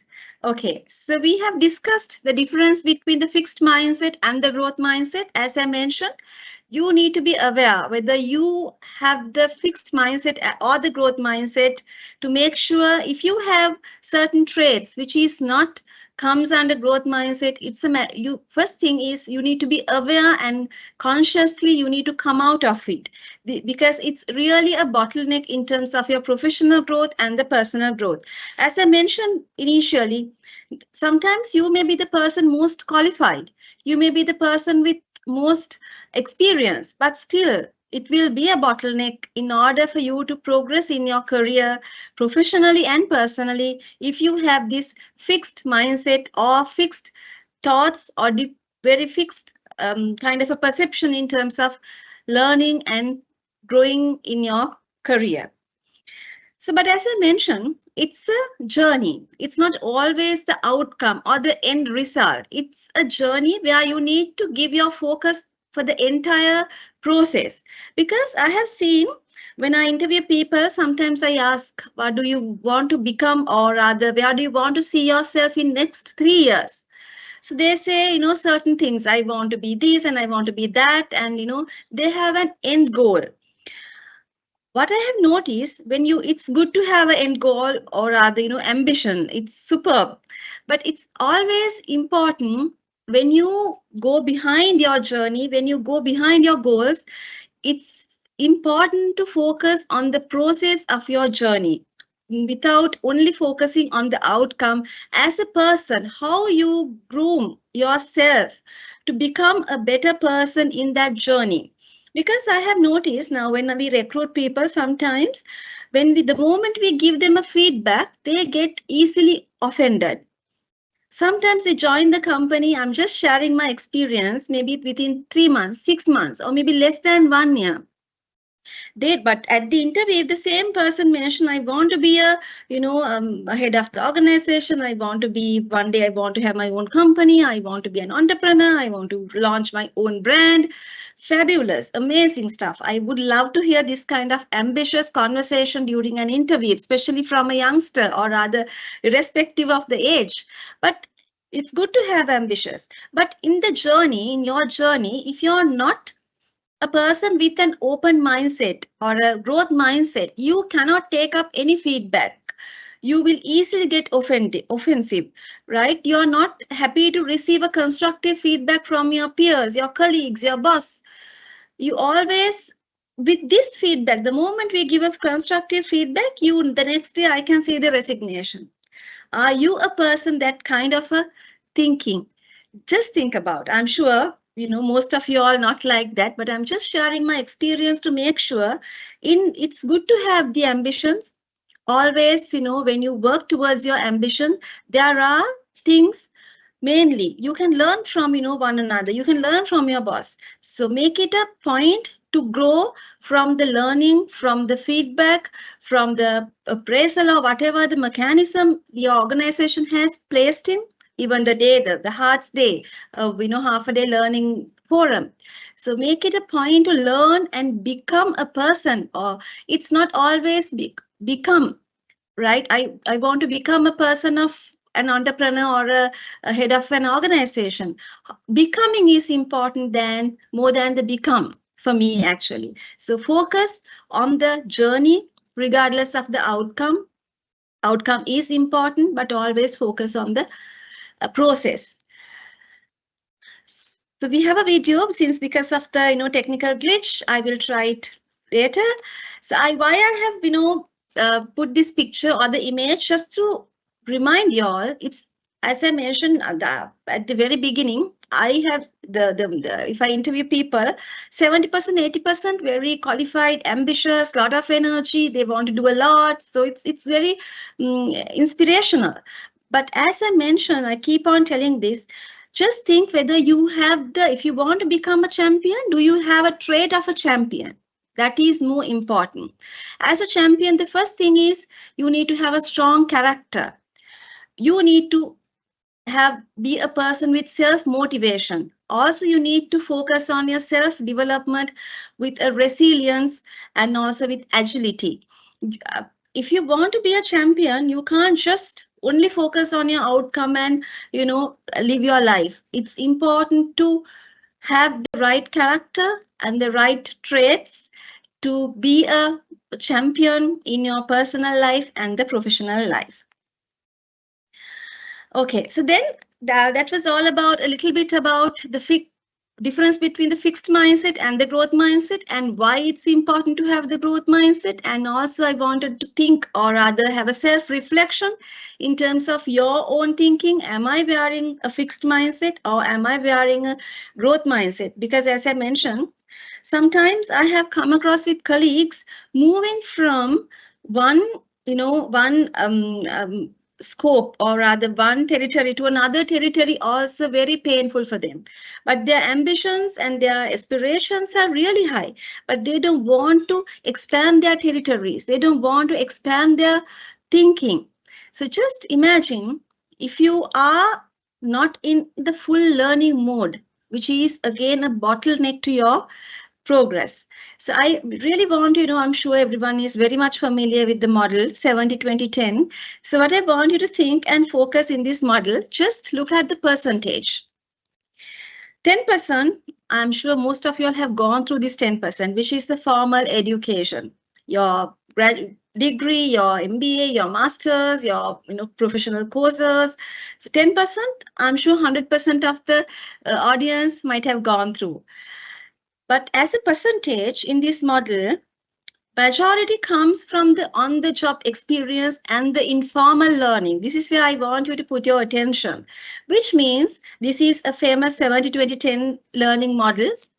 So here the 80, closer to 90% comes from the on-the-job training and also informal learning, which means it's really important to give the time, attention, energy while you're working, the learning you get while you're performing your role, which means the feedback you get from your boss, the feedback you get from your clientele, your stakeholders, your colleagues, peers, I'm sure 360-degree, and there are various mechanisms in any organization to monitor this learning, or rather to give the feedback, right? Or one-on-one, various maybe small group discussion or focus group discussion, whatever the mechanism.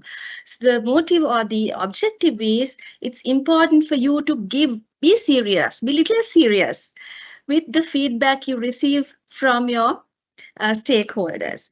Why? Because this makes us always refine us as a better product in our journey. As I mentioned, not become focus, becoming in your journey. So this always refine your journey. At the same time, there are challenges. I have come across many people who always very much resistance towards the constructive feedback. Sometimes they think, or rather they come with preconceived notion, thinking, okay, the moment he or she get a invite from the boss saying one-to-one, okay, I'm going to, today I'm going to get a dose from my boss. She will definitely say something about, me negatively. So you come with a very negative mindset, whereas boss also think it's receiving feedback and giving feedback is a two different topic, but I will quickly touch upon it. As a boss, or maybe you also thinking, mainly in Asian context, I have experienced this. If I give the feedback to my colleague, he or she will not take it up. Definitely next day they will come and give the resignation. So that is also that kind of a fallacy also there among us. We are not open for the feedback as a feedback giver, and also as a receiver. of the feedback. So this is something you need to be really mindful. It's a journey. More than you receive from your formal education, you can develop yourself through on-the-job training and as well as coaching, mentoring, feedback. All right. Do I have any questions or any thoughts to be added?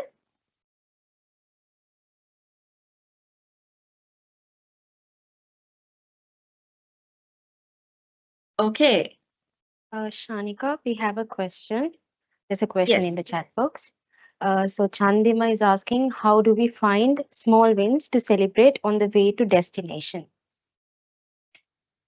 Interesting question. Of course, if you as an organizational perspective, you can have milestones, as in, we work on real-time feedback now. We don't wait until the year end to see employee performance. So from organizational perspective, you can have monthly or quarterly review and appreciate, and maybe it's not always about the increment or the promotion. There are many ways.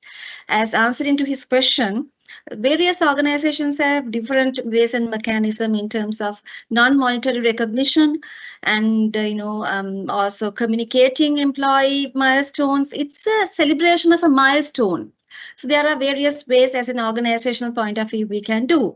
As a person or other personal under personal approach, what you can do is you can, when you go through your self-reflection and you realize that I have achieved certain milestones to reach my final destination, based on the way that you motivate yourself. Some people have different ways of self-motivation. No? I have heard Desmond has shared the way he keep up his energy. So likewise, motivation differ from person to person. So based on your personal interest, based on your personality, you can definitely celebrate your milestone, because that gives the positive reinforcement, and also that psychologically that reminds you through positive reinforcement that you are on the right track.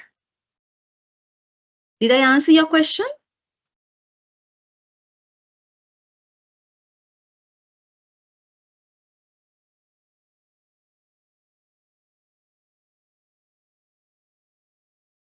Let me check. Okay, thanks, Chandima. Let me share my screen. We have a video before we move on.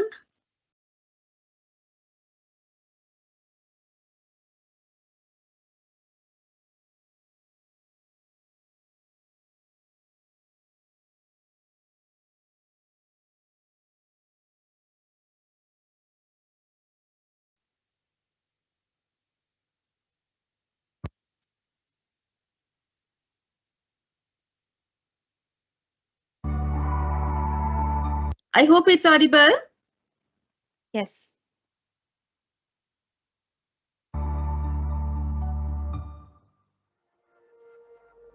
The business world today is dynamic and filled with daily challenges. Ability and skills alone do not guarantee success in the face of the kinds of obstacles and setbacks that can lurk behind every task and decision. Building your perseverance and resilience can be the key to overcoming these problems and mishaps. In this course, you'll learn how perseverance and resilience contribute to success. You will explore the characteristics of people who persevere and the foundational skills for developing your own perseverance. You'll also learn the behaviors that build resilience, how to persevere in the face of setbacks you face on the job.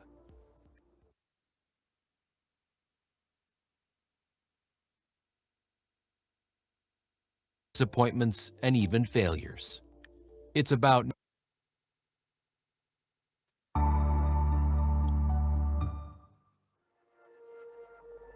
We live in an age of exciting innovation. Life today is fast-paced and stimulating. But with this comes challenges and pressures. Things like rapidly changing rules and requirements, competition at work, and more unexpected events like pandemics. And while we have more opportunities and choices in our personal lives than ever before, the flip side is stress and the struggle to maintain a healthy work-life balance. How can you succeed when faced with these kinds of pressures and challenges? The answer is in developing your perseverance and resilience. Perseverance is a sustained effort toward achieving your goals, the determination to continue working despite setbacks, disappointments, and even failures. It's about not giving up on those goals despite delayed success, avoiding becoming disillusioned or despondent when success doesn't come easily or quickly. And it's the capacity to direct yourself toward a goal with a clear vision and an unyielding drive to complete the task. Presented this way, perseverance can be seen as important in every aspect of life, at home, at work, and with friends, family, and colleagues. It doesn't just apply to the office. Alongside perseverance, there's a need for resilience. Resilience provides the strength to bounce back from adversity or a setback, maintaining an attitude of possibility, learning, and growth. When someone with resilience encounters a problem or failure, they're able to regain their enthusiasm and motivation. They can view adversity with a positive perspective, seeing it as an opportunity to learn and grow. The old adage, "What doesn't kill me makes me stronger," is resilience in a nutshell. Someone with resilience can regroup, rebuild, and get back on track, often emerging from a crisis even stronger than before. Resilience is proactive rather than reactive. It's not about damage control when bad things happen. Instead, it's about developing the relevant skills and qualities to prepare you so that when problems or challenges arise, you're ready for them. People who demonstrate resilience are better able to meet the demands that life makes of them and to respond appropriately and successfully to problems or challenges. And while resilient people tend to be more independent and have a higher sense of self-belief and self-worth, they're also better able to ask for help and support when they need it. This is why resilience is so crucial for success.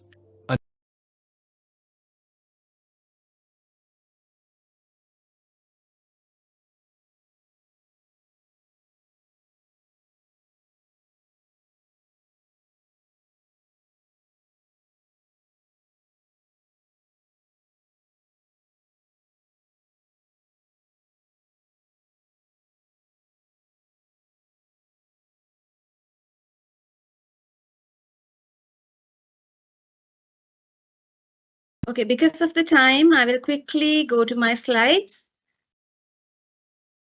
I wanted to, go through the video just to make you aware that's how important to have the resilience and the perseverance in your professional and personal life, as I mentioned, because you come to the corporate world with a lot of expectation, with your educational background to build up your career, but you cannot get close to the finish line, or rather you cannot go to your ambition because of less perseverance, or maybe you do not possess the trait of a champion, because along the way when setbacks come, when there are challenges, when people come up with different thoughts, perception, opinions, you do not possess a thick skin to learn and grow as a person. This is why, as I show this diagram, your 10% support, of course, your formal education support you to build up your career, but 70% and 20% comes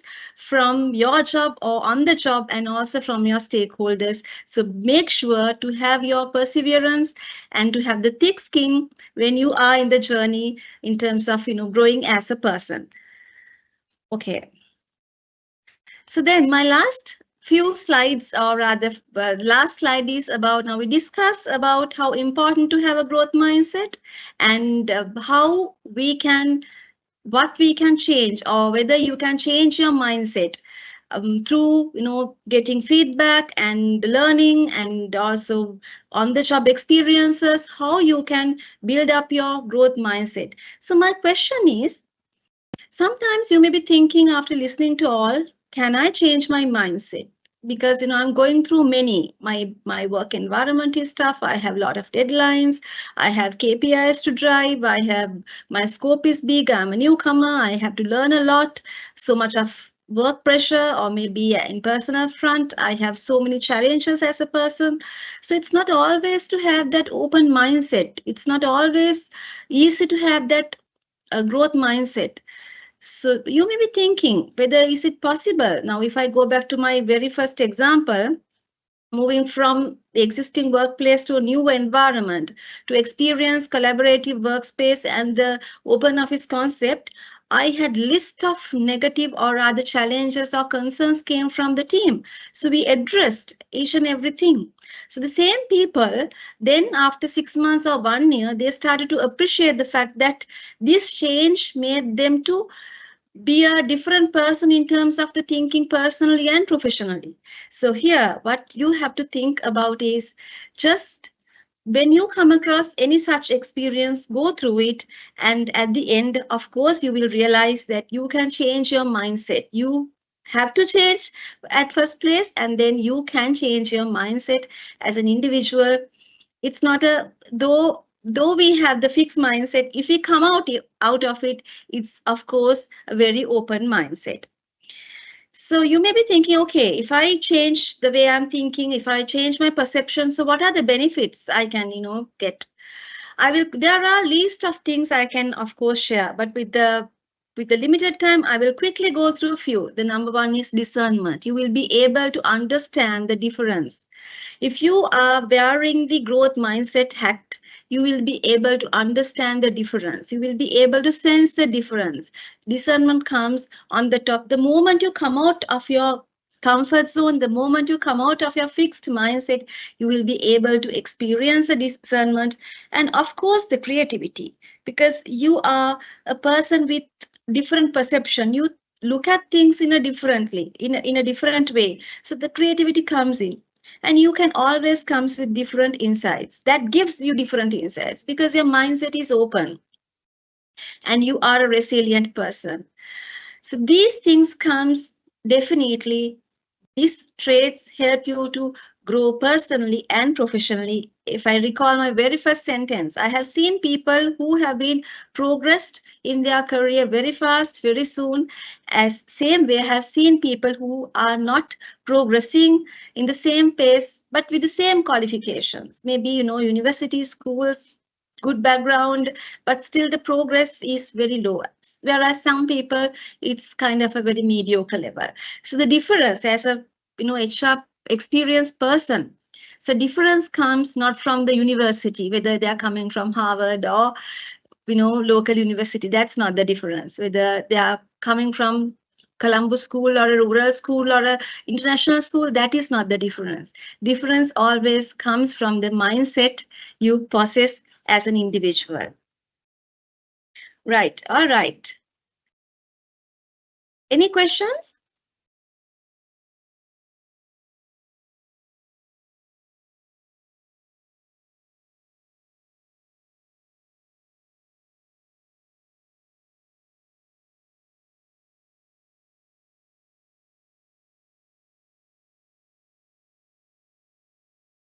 Any questions?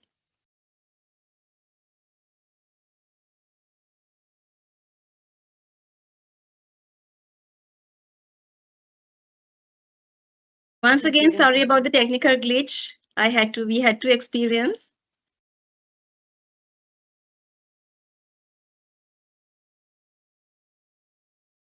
I think we don't have any questions. Shanika, thank you so much for your informative and engaging presentation.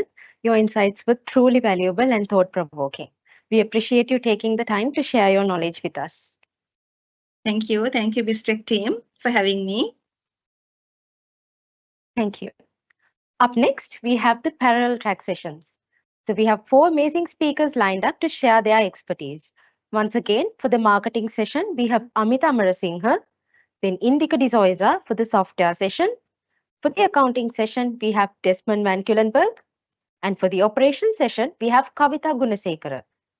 Audience, if you have any questions for your speaker, feel free to use the Q&A tab on the ribbon above in your breakout rooms.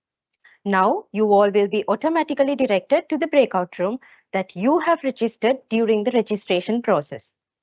Once your track session is over, please remain in your breakout rooms. You will be again automatically directed back to the main session for the thank you note and the conclusion of the event. Thank you.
Good evening, Desmond.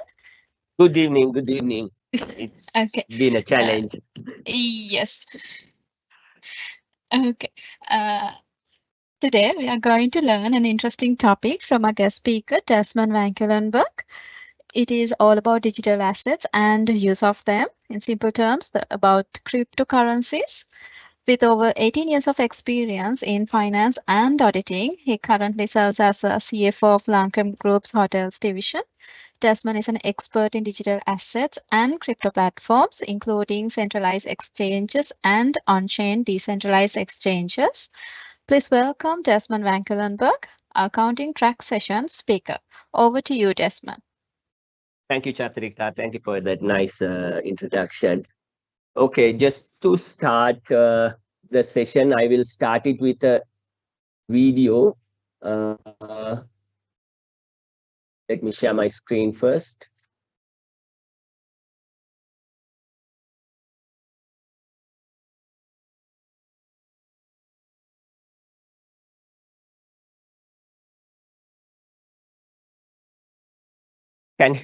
You can hear the audio?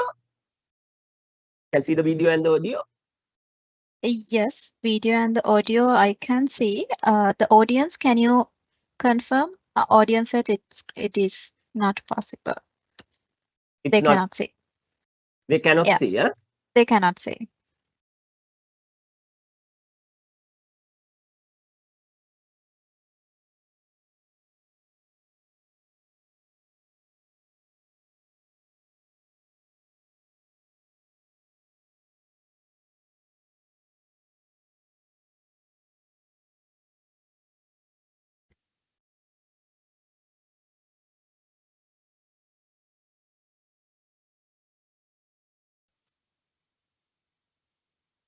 honestly thought it would be really Is it cool okay if I now, could say, Chatrika? hey, I just traded For this, me, you yes, know, but open source can internet money someone for a real world confirm from good. the audience? And I thought, you know, what better Okay, thing than they food? can't hear. Food is a basic They necessity. can't hear. And you know, Audience pizza, cannot hear. every geek understands pizza. So how did you actually buy a pizza? Now You know, I audience just is posted on the saying forum. I it said, is possible. They you know, can if hear you. anybody's interested, I'm offering Okay. 10,000 So let me bitcoins. just play it from. In exchange, it would be really cool So- if I could say, hey, I just traded this, you know, open source internet money for a real world good. And I thought, you know, what better thing than food? Food is a basic necessity. And, you know, pizza, every geek understands pizza. So how did you actually buy a pizza? You know, I just posted on the forum. I said, you know, if anybody's interested, I'm offering 10,000 bitcoins in exchange for some pizza. And somebody there said, hey, I'll take you up on that offer. So I sent him the 10,000 bitcoin. I said, okay, here it is. You know, I'm waiting for my pizza.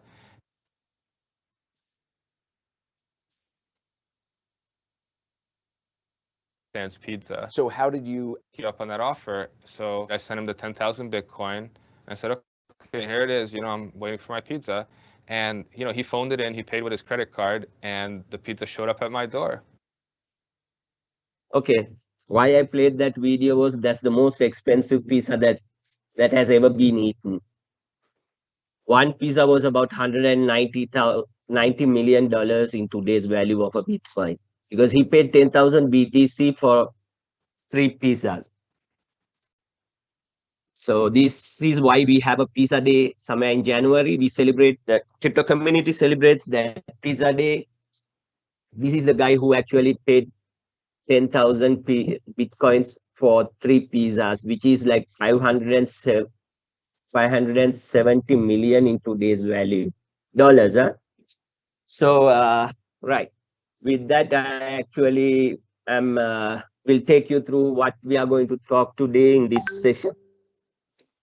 We'll have a brief history of Bitcoin and crypto, and then the fundamentals of digital assets and potential of them, how to choose good projects to invest, and crypto utilities and decentralized finance.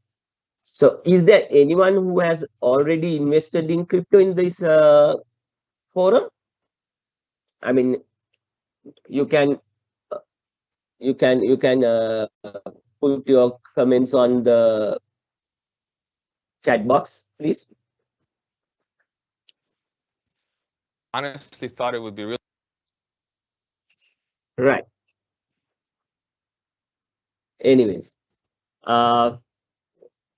this Bitcoin, when I'm talking about crypto, the Bitcoin is like the mother of all the cryptos. I mean, it is the oldest crypto or the original crypto that ever came into being. So that crypto was created in 2009. The first block was created in 2009, January 9th. The father of Bitcoin, I mean, no one knows whether it's a person or a group or a company or whatever, for Satoshi Nakamoto. He came up with something called open source white paper called Bitcoin. And then this initially Bitcoin has a limited supply of 21 million, which cannot be changed because it is all in the blockchain and coded. So since it is decentralized all over the world right now, I think there are about more than 90,000 nodes that are working on the Bitcoin blockchain. So it's not that easy for someone to go there and change the rules of Bitcoin white paper. So already 20 of the 21 million, already they have mined about 19 million, 19.8 million. And of that, about 6 million are lost forever because some people have, lost their keys, like the password to their, the wallets. And then some people just have thrown away their hard disk that they have stored their bitcoins in. So likewise, about 6 million have already been lost. So there will be about only 15 million bitcoins ever to exist. So right now, after the recent halving event in 2024 April, per day, per block, there are about 3.25 bitcoins being generated every 10 minutes. So that there's a process called, I mean, most of you all are tech guys, so you know them. I mean, you must be knowing like how the mining is being done. And then Bitcoin is mostly secured and the best, currently the best, what do you call, the most safe and most secured blockchain created is the Bitcoin blockchain. And if you have to go to the next slide, so if you have to understand like what digital assets are like different varieties. We can see like cryptos is one kind of digital asset, and there are something called non-fungible tokens like NFTs. It can be audio, pictures, and it can be in different forms. And then there are things like what do you call games, tokens. So those are all existing in digital form are called digital assets, but cryptocurrencies are one of them only. And then there are different blockchains, as you all know. The most popular blockchain right now is the Bitcoin blockchain. Apart from that, there are other blockchains such as Solana, Ethereum. Ethereum is like the most used blockchain on the planet for different utilities, such as creation of games. There are games being created on blockchain, Ethereum blockchain, and there are decentralized finance protocols being created, and other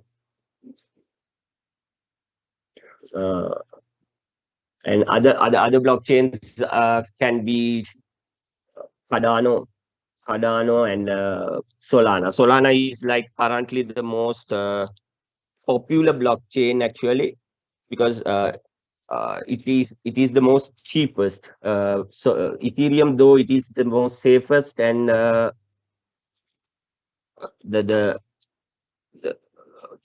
gas fee, or the fee that you have to pay for the usage of Ethereum blockchain is more. So it is sometimes it comes to about $20-30 per transaction, whereas in Solana it is less than $1. So the most popular blockchain right now is a lot of decentralized finance, and a lot of game creation and NFT creations are being done on Solana because of its cheap and the speed as well. So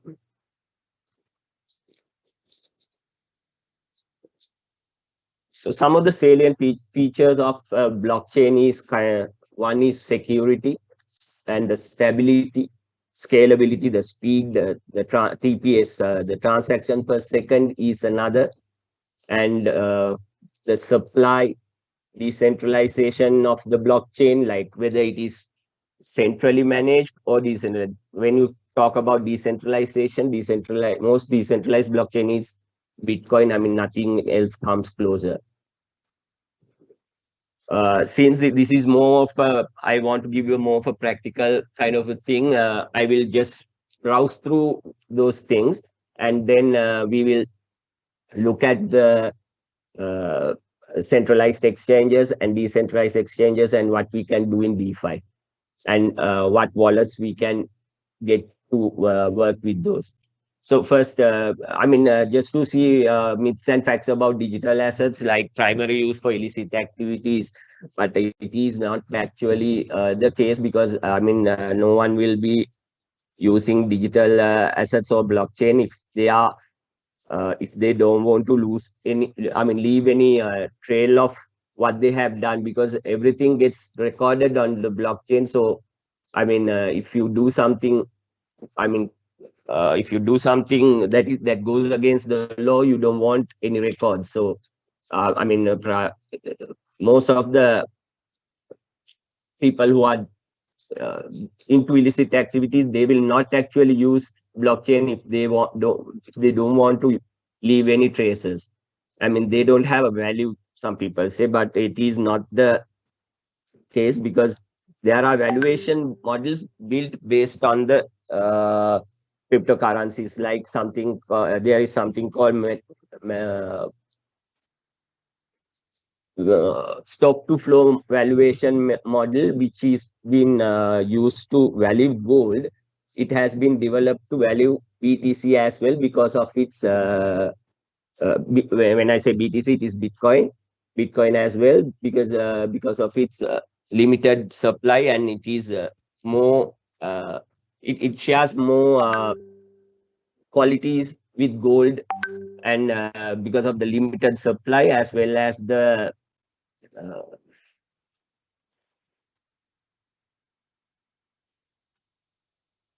right. Then digital currencies are bad for the environment. Some people say, because BTC mining actually consumes a lot of energy. So because of that, people say it is bad for the environment. But right now, cryptocurrency mining only uses half the energy that is being used by the legacy banking system. So that is also debunked when we see the actual scenario. Cryptocurrencies are a scam. It is not a scam. There are scams, but you have to be mindful of what you get into. Cryptocurrencies are real money, but cryptocurrency is the digital form of money. There are vendors who accept cryptocurrencies. Right now, Ferrari accepts, even in Sri Lanka, Kapuk accepts cryptocurrency. And in the international arena, there are a lot of companies that accept cryptocurrency as payment mode. Legal status of crypto in Sri Lanka is actually, it's a very gray area. Sri Lanka, Central Bank of Sri Lanka has said, if you are investing in cryptocurrency, you are doing it at your own risk, because this is not actually monitored or regulated by anyone. So when you are doing investing in cryptocurrency, you are doing it at your own risk, because central bank does not give you any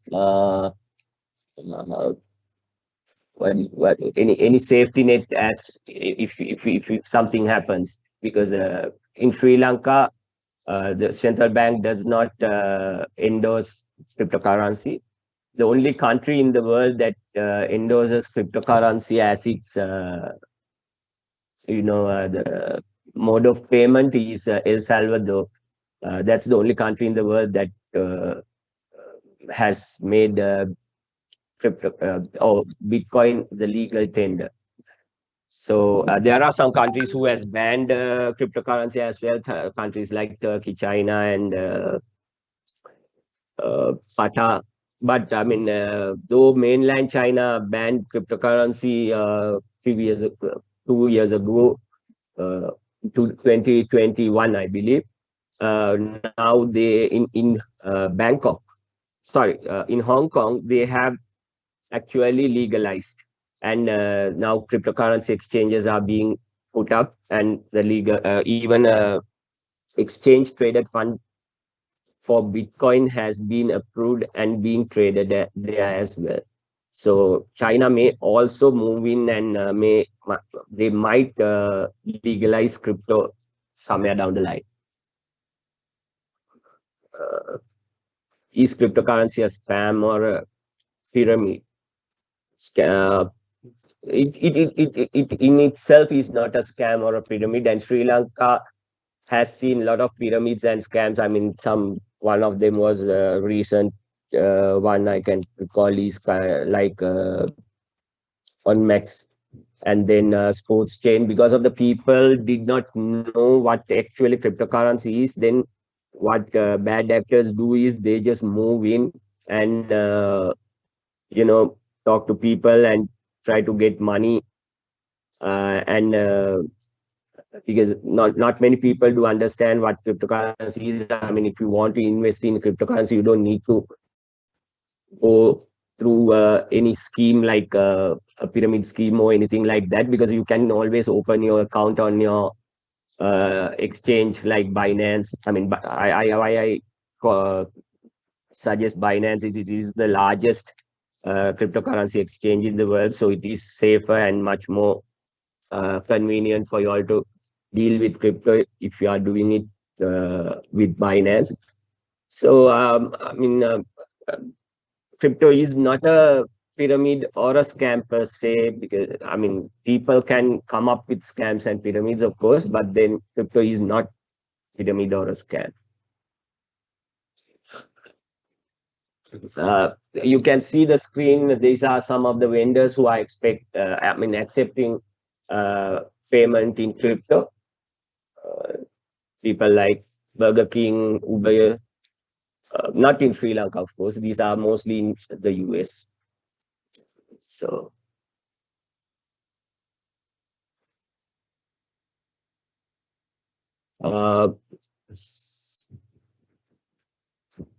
just since my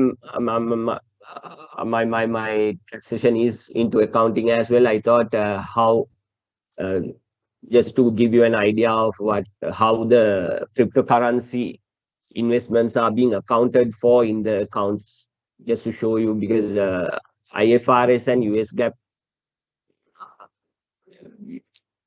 they do have their own ways of accounting for cryptocurrency. So the mainly the IFRS says historical cost, US GAAP also the same, but in the IFRS, it allows you to revalue your cryptocurrency, whereas US GAAP does not allow you to revalue, but they are going to change that.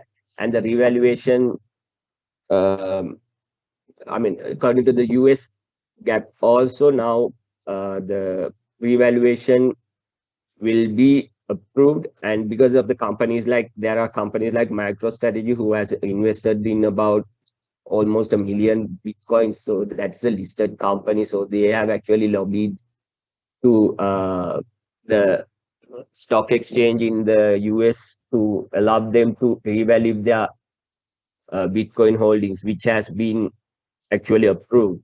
So in future, the Bitcoin or rather crypto will be revalued, and their balances can be taken into the balance sheet.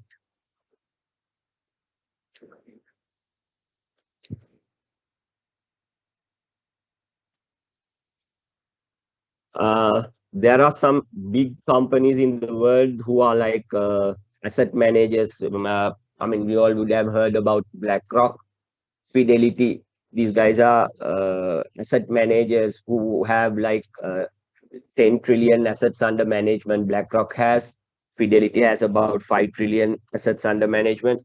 These companies have created something called ETFs. The US Securities Exchange Commission actually approved these, and these are listed in the US New York Stock Exchange and being traded daily. And the ETF is the exchange traded fund that the Bitcoin exchange traded fund is the fastest growing exchange traded fund ever to be created actually. And since April this year, it has accumulated about $17 billion worth of inflows into their funds. with these exchange traded funds. So Bitcoin, it's a very interesting thing that you can see this chart. It speaks for itself. I mean, if you were to have, sorry, $20 in 1980, you would have been able to buy a cart full of goods. Whereas as time goes by, it comes down. But when you come with one Bitcoin in 2011, you'd have been able to buy your cart full of goods. And then 2018, you would have been able to get a car. And in 2030, you will be able to get even a house. So that is why, because of this only, Bitcoin and the crypto has become so popular because it has become a hedge against the inflation. Because otherwise what happens is you lose the value of your money that you earn. And if you invest it, or rather keep it in the bank, somewhere down the line, if you have like $10,000 in or $100,000 in the bank, maybe in another 2 years time, it is only worth like half the amount. But Bitcoin, because of its limited supply and the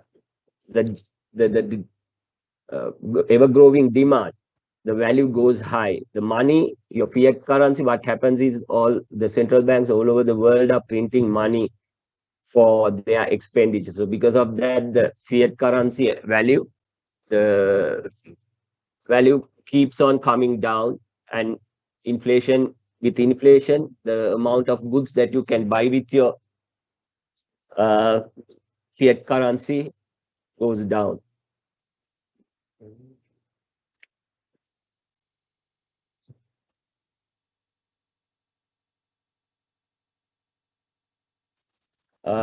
You can remember I talked to you about Bitcoin stock to flow model. This is in this picture. It is shown here the stock to flow model. This was developed by an investor called Plan B.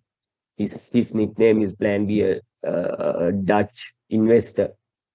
So he is the one who created this. This is actually based on gold valuation.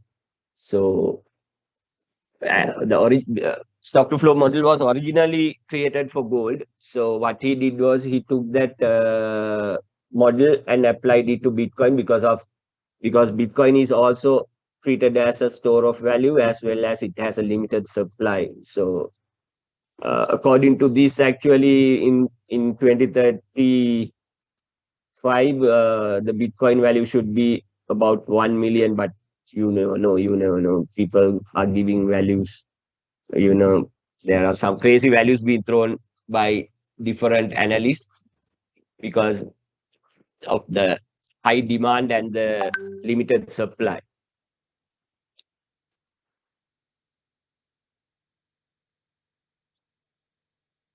These are some of the main companies, big companies in the US who has invested in Bitcoins and crypto because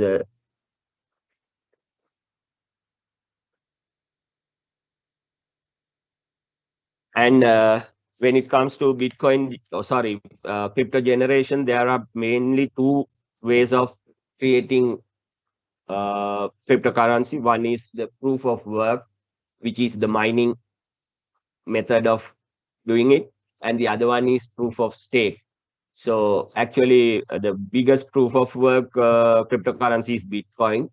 Right now, the proof of stake, if I were to give you some examples, Ethereum is proof of stake now, and Solana. When it is proof of work, what happens is computers are put into work and they are being given some puzzles to be solved. So once the puzzles are solved, the reward solved, a block is generated. Once the block is generated, there will be a reward for that block generation, which will be shared among those people who actually gave their computer power.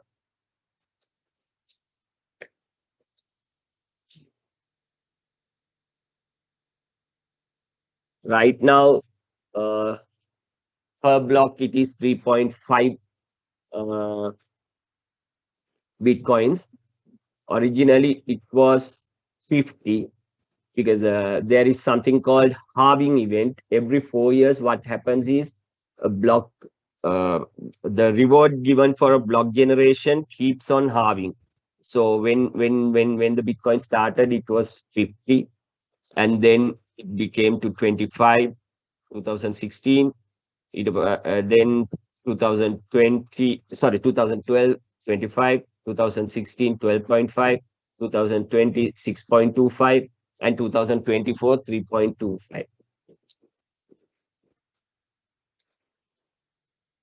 So if you are to invest in any crypto project, these are the main basic things that you can look at.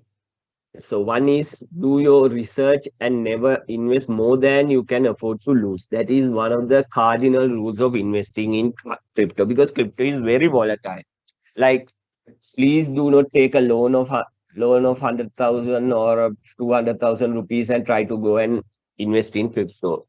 And do not ever invest your, kind of money that pays your bills in crypto. No, if you have anything extra and if you do not mind losing any, I mean, like every person has his tolerance levels. Like someone losing, 10,000, he would be comfortable with, it's investing in crypto or anything.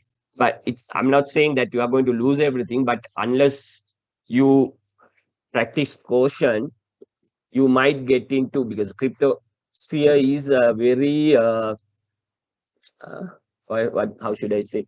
It has a lot of bad actors as well in there. So when you are doing your investment, you should be very cautious. When you are doing your research, you must check the team behind any project. Then how much liquidity is there? How much liquidity is there in the project? Like how much money is available in that project? And then like the whether they have done any other projects before, and like whether they have done any kind of shady things. So likewise, you have to be very careful when you are investing in a crypto project. But if you go and invest and make if you go to Binance, of course, when it comes to like Binance, they do actually do their screening. So most of the things that are listed in Binance, of course, you don't have to worry that they are not going to go bust.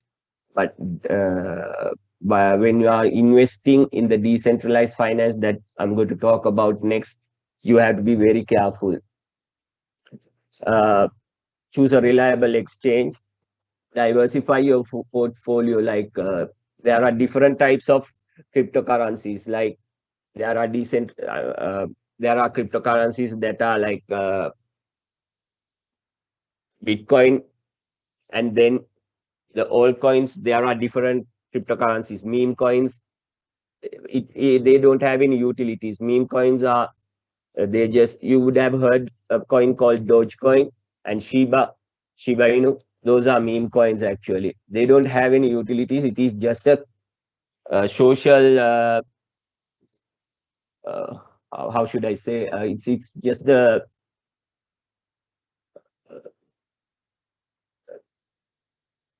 how should I say that? It's just the hype. It's just the hype that keeps it going. So unless they develop into a utility kind of a coin, usually the hype dies down and the coin will not be there anymore. So you have to be very careful in that one. Of course, people may have made money also. I mean, I forgot to tell you, I mean, in my first slide itself, you would have heard about a cryptocurrency called Shiba Inu. Shiba Inu actually there was a person who invested, I'll show you the article, a person who invested $13,000 in Shiba Inu. After a year, you just guess his investment return, it was about 5.7 billion. So these things do happen, but I mean, it's not always. It's just like a gamble.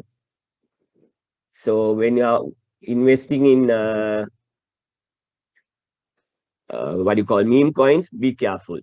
Diversify your portfolio. Have some strong projects in your portfolio. Like, I mean, you can be, there are some solid projects like, I mean, if you invest in Ethereum, Solana, and there are things called, there's another coin called WorldCoin. You know, the Sam Altman from ChatGPT, he's the one who's heading that project. So there are some good projects like that. So you can invest. The potential for them to go grow is very much high, and they might give you a return of maybe about 5 times the amount, 5 times, maybe sometimes 10 times that the 10 times the amount you invested. So always the other thing is most very important thing is to have a long-term perspective. Other than if you if you are into trading, I mean, it is okay. Otherwise, have a long-term perspective, because crypto is very volatile. But however, how much it is volatile, I mean, in the long run, most of the cryptos will actually be very valuable. If you invest some, let's say, about 10,000 rupees today in some of those cryptos, then maybe just forget it. If you don't want to, if you do not want to, you know, kind of what do you call trade, just forget it and keep it in a safe wallet. So one fine day you will have a sizable amount in your wallet. Of course, I can guarantee you that. And then understand the risks involved with crypto. I mean, there are a lot of risks because a lot of bad actors. So you should be very careful when you are sharing your details and you know. So it apart from that, keep your investment secure. So when you invest in crypto, make sure that you keep it in a wallet, at least a web wallet, or a mobile wallet, not in an exchange, because if you are not trading, unless you are trading, don't keep your money in an exchange. Always try to keep it in your wallet, because you never know if a hack happens. I mean, you are not what do you call, you are not safe. But when you keep it in your wallet, you have all the safe, I mean, the seed phrases and the passwords are with you, so no one can actually take your crypto away from you. And then keep your passwords and recovery phrases safe, because if you lose your recovery phrase, you will never be able to open your wallet. So because keeping a recovery phrase safe, and do not share. If you share the recovery phrase, because that has happened to me as well at my initial stages, I actually, without knowing, I tried to download the web browser wallet, and then I put my recovery phrase in there. It looked very much similar to the actual wallet. And I was in a meeting, and just I got messages saying, you have transferred this much, you have transferred this much. To find out, I actually put my seed phrase into a you know into a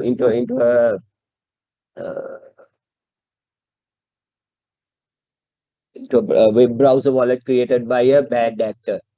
So that has happened to me as well. And then safekeeping is ideally with the cold storage. Cold storage is a kind of a USB kind of a thing. It comes with passwords and those are available to be bought on eBay and Amazon.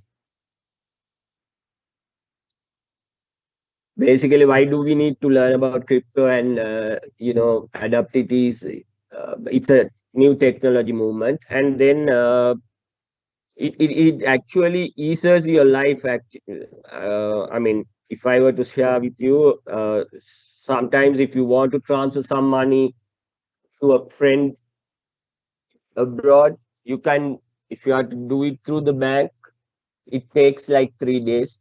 In crypto, you can do it within seconds. So it is much more easier and convenient. This is what I will do is I will share you all the links, and then you can see how you all can download these apps. This is the link for for you all to open your Binance account. If you all want to create a Binance account,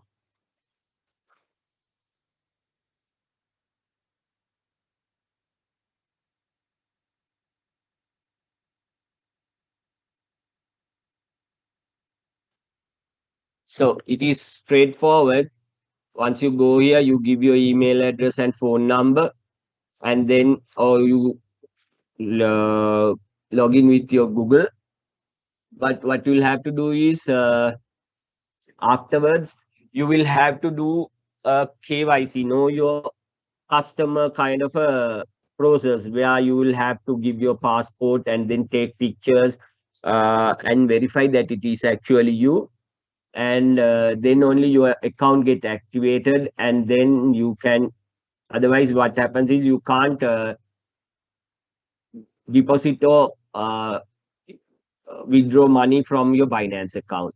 So it is very important that you do your KYC process if you are to deposit or withdraw any money from your Binance, because right. Hold on.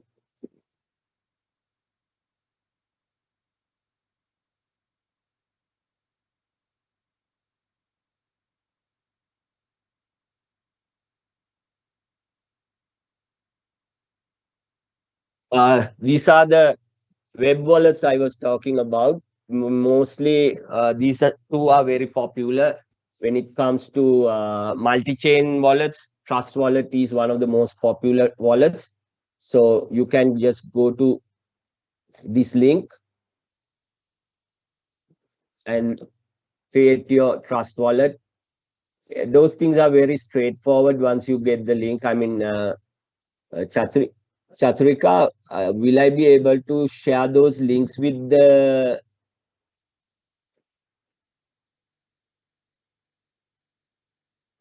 Chaturika? Just try this one. If cannot, I can send it to them.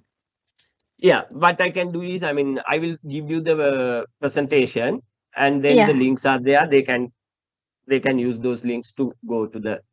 Yes. Okay. Yes. So it is more very straightforward. Once you go to your this thing, there are two. Well,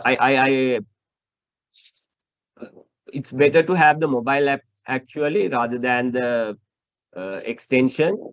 Better to have the mobile app. Mobile app is more secure, I believe, because now there are a lot of hacks and things like that happening on the extension wallets. So that's what happened to me as well, as I told you. And then it's actually thing is I cannot share you the screen with my mobile, otherwise.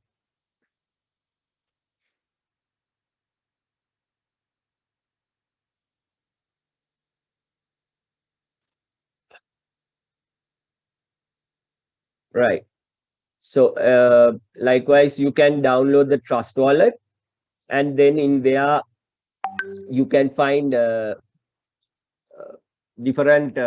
You can store whatever the crypto that you buy. If you are not going to sell it immediately, you can keep it in safe store here, Apart from that, this Phantom wallet is the Solana's most popular wallet, and this one actually, this wallet is I wanted to talk to you on this wallet in detail a little bit, because this is very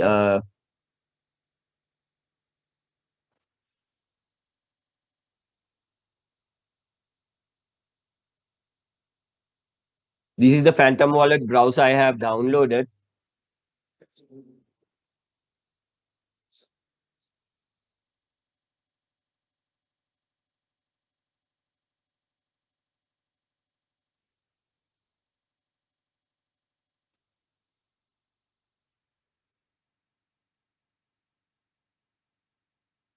So in here, once you go to the wallet, you can see there's a browser here. If you go to this browser, you can see a lot of these are actually, like on mobile we call them apps. These are called dApps. So you can see a lot of dApps here. Jupiter is a DeFi. This is an exchange. Like Binance is a centralized exchange. This is a decentralized exchange on Solana blockchain. So Radium is also a decentralized exchange. Likewise, Camino Finance is a it's kind of a platform where you can, kind of lend your money. If you have crypto, you can lend them and earn an interest. And if you want to borrow, you can borrow crypto, but you have to pay an interest as well. So this is more like a banking ecosystem actually.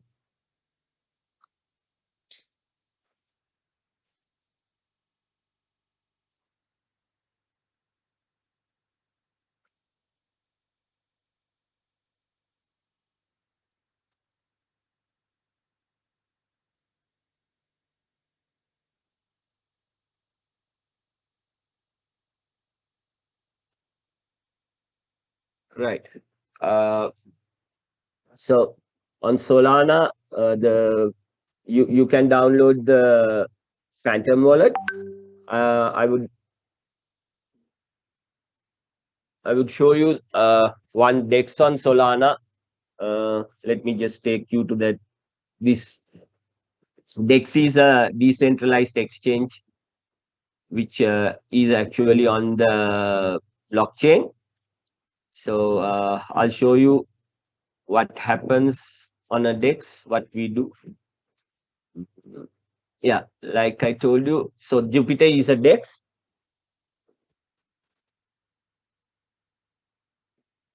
So what you can do is, USDC is like a digital version of the US dollar.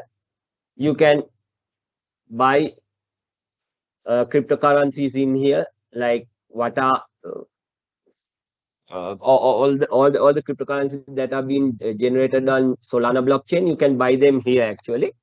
So what you have to do is, you have to either pay in USDC or Solana or any other Solana based crypto for that matter.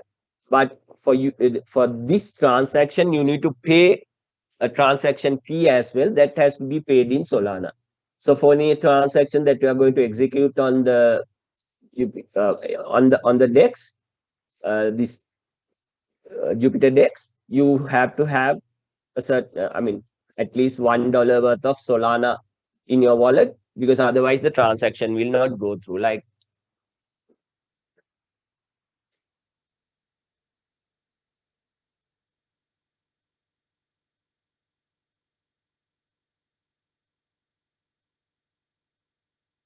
so that is the DEX. And the next one is, are there any artists in here? If there are any artists, actually you all can, create your digital art and start minting them as NFTs. And then you try to, kind of list them on this marketplace. This is Magic Eden is one of the biggest NFT marketplaces. This is on Solana. There is another one called OpenSea as well. OpenSea is the biggest what do you call, biggest NFT marketplace, which is on Ethereum. But the but the plus point in here is that when Ethereum, sorry, the OpenSea charges about like $15 to $20 per minting. Here you can do that with about maybe $1 or less. So this is a cheaper way of minting your NFTs, and you can kind of just keep it listed. I mean, you never know if you are a good artist, you can just draw digitally, and or even pictures. I mean, your photographs, maybe some photographs. You know, some people have made millions of money. Like there was some person, I believe it was in Indonesia. That boy, from the first day of his uni till till his graduation, he took pictures every day in the morning, and he made a collage of all those pictures, and he sold that collage for about $600,000. I mean, you never know when. Sorry. So if you are a good artist, of course you can try this. This is the link for you all to go to Magic Eden, and this is also very much straightforward. Once you go there, you can, let me show you your crypto and just keep it without trading. What you can do is you can there's a staking. Staking is something like going and putting a fixed deposit. It is something like that. So here it is like there are time periods, there are flexible ones, there are like for months, for 90 days, and so on. So what you can do is you can kind of deposit your money, or rather crypto, and earn an interest on that one. So like there are rewards 8% per annum sometimes. I mean, in dollar terms, 8% is per annum is a huge amount, because in dollar, usually for dollar deposits, you don't generate any returns usually. So what you can do is you can, like I told before, if you go to Camino Finance,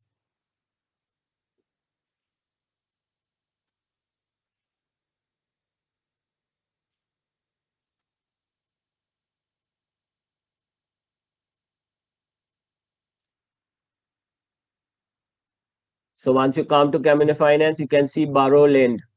So if you have your crypto, you just connect your wallet, and then you can lend your money that you have, and you will earn interest on what you have actually deposited. If you all need any help, I mean, if you all trying to go through this, and if you feel like getting any help, don't worry. You can. I'll share with you my details also. Just talk to me. I will try to help you. I mean, as and when the time permits, of course. And then apart from that, we have a small YouTube channel also. You can just go and follow that as well, and get updated on crypto.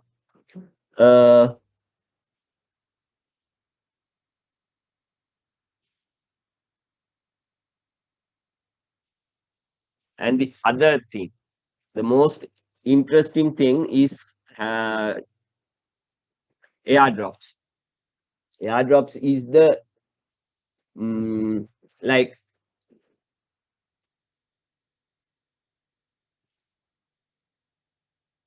right. Airdrops is the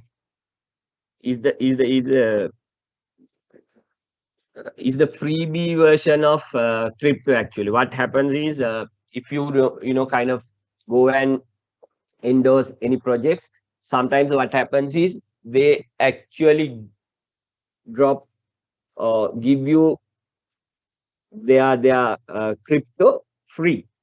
So the best example is there's a phone called Solana. for Solana Mobile. First one was already out, but then there is this thing called Chapter 2. I myself have gone. It's right now. It's only about 500. I mean, it is $500 right now. I have paid for the pre-order. The phone is coming next year, but I'm telling you, my $500 was paid back with airdrops. So most of the, you can see, I got this Mew airdrop. There you can see a Mew airdrop worth 330, Maneki airdrop worth 129. There is another one called Woofy. It is not mentioned in here. I got about $40 worth of Woofy, and yeah. So my $500 that I paid for the phone was almost recovered right now. In the first one, there was a airdrop given by a project called Bonk. The phone value was about $1,000. The airdrop value was about 3,000. So actually, phone came with a 2,000 extra dollars. You can still go to here. You can see brand new Solana Mobile Saga phone, unclaimed Bonk Access Mobile. Cost is 5,000. But this phone is originally, so these are the buyers selling, but the mobile phone was originally sold for about $1,000. So this is what you, if you all are planning to buy a mobile phone, actually this is an Android version. If you all are planning to buy a mobile phone, I suggest you to go and see if you can buy a Solana Mobile. I mean, $500. I mean, I know you guys must be spending at least 150,000, 200,000 on a phone. So if you are doing that, might as well get paid back, isn't it? So if you all want to do that, just go to this link. Go to this link, and you will be. It's also again very straightforward. You will have to have a Phantom wallet, and then you link your Phantom wallet or connect your Phantom wallet in here, and then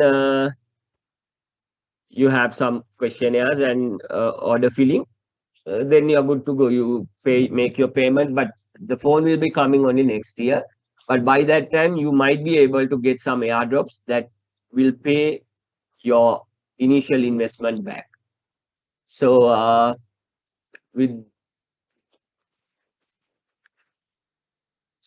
apart from that,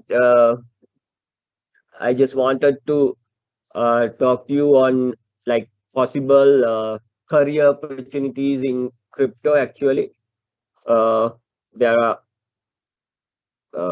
banks and asset managers are looking for crypto market analysts, crypto consultants, fund managers, treasurers, and NFT art dealers.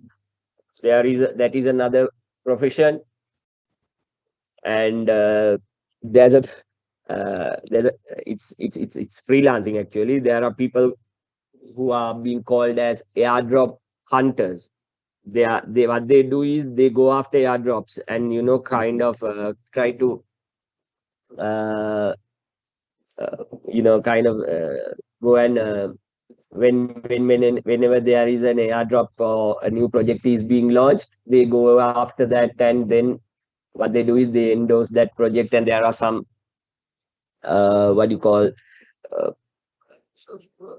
basically I endorse the project, and then maybe sometimes what happens is there are things called test nets. So what we can do is, if we can take part in the test nets, so that is like where they do their troubleshooting and the initial system, like how it works. So if we do that, what happens is we get paid in crypto, so in airdrops. So these are the things actually that most of the things that we can do. I had to kind of summarize everything into an hour because it is quite a lengthy thing. If we are to do a practical session of it, what I can do is I will share you the presentation. So if you have any questions, you can always contact me for a clarification or any help. So it's like in the meantime, you can go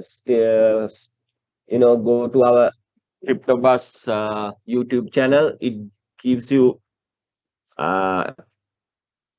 updates twice a week, on Wednesday and Sunday. So you can get yourself updated on crypto if you are interested. And that's pretty much it. If you all have any questions, I'm happy to answer.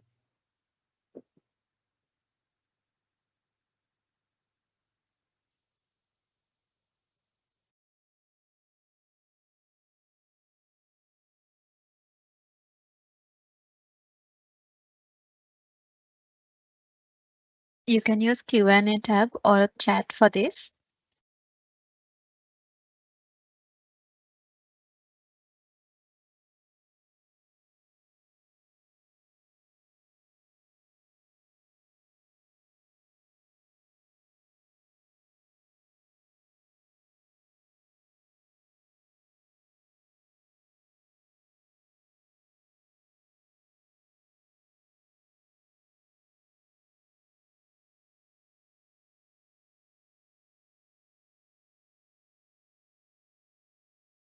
Chatrika, is there any?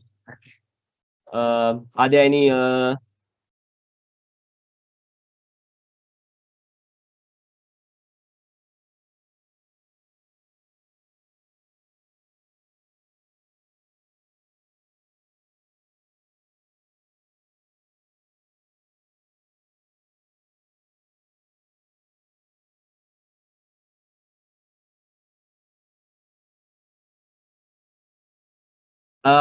Does any mainstream investors invest in crypto in Sri Lanka?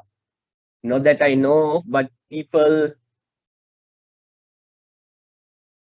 you never know. You never know. Because, I do not know about Sri Lanka. Of course, in the world, Elon Musk has invested.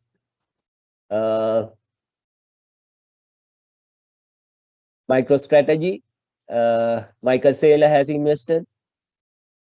There are a lot of companies in the world that has invested in crypto, big companies. And BlackRock is like the world's largest asset managing company, which has about 10 trillion assets under management. They have invested in crypto. So actually Bitcoin. So yeah, there are some meetups. There is a community like I think Binance community, but sad to say I'm also not a part because with my actually this is my actually hobby and my consultancy thing. Yes, I have invested. I have invested considerably. I have made my money. I lost money. I told you. Yeah.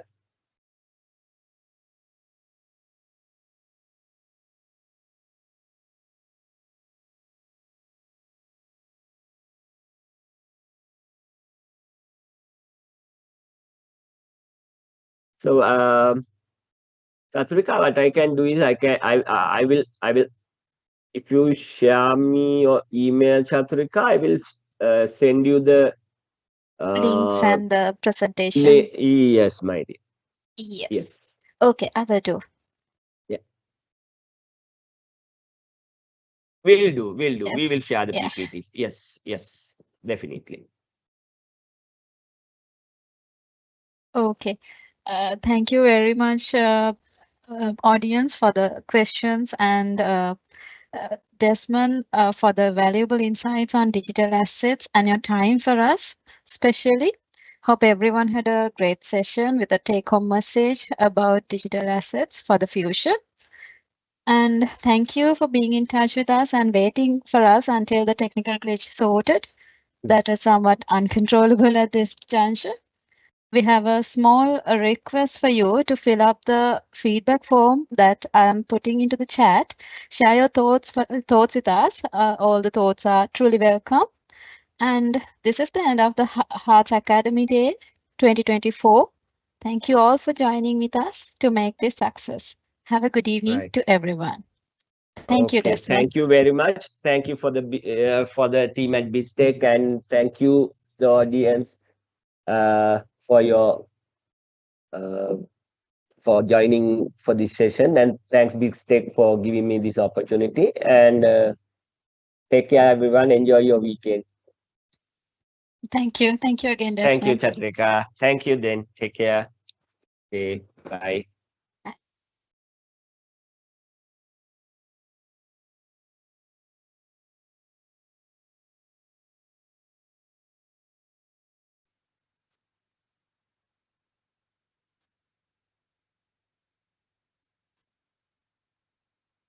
Welcome back, everyone. I hope you all had insightful and informative track sessions and had the chance to gain valuable knowledge and understand for your industries. As we come to the end of our Hearts Academy Day, I want to extend my sincere gratitude to all our speakers. Your expertise and insights were truly invaluable to our audience, and thank you very much for sharing your knowledge and experience with us. I also want to thank our amazing team and everyone who helped to organize and make this event a success. Your hard work and dedication are truly appreciated. And finally, thank you to all of you for taking the time to join us and learn something new today. Your participation is what makes events like this possible. Before I sign off, I have a quick announcement. We have sent a feedback form link to both your emails and to the meeting chat. I kindly request you all to take a few minutes to fill it out and let us know how we did today. Once this meeting ends, you will no longer have access to the chat to retrieve the link. So please be sure to check your email and access the form. Your feedback is essential to help us improve our future events, and we hope to conduct more events like this in the future. Until then, this is Abhi officially signing off. Thank you and cheers.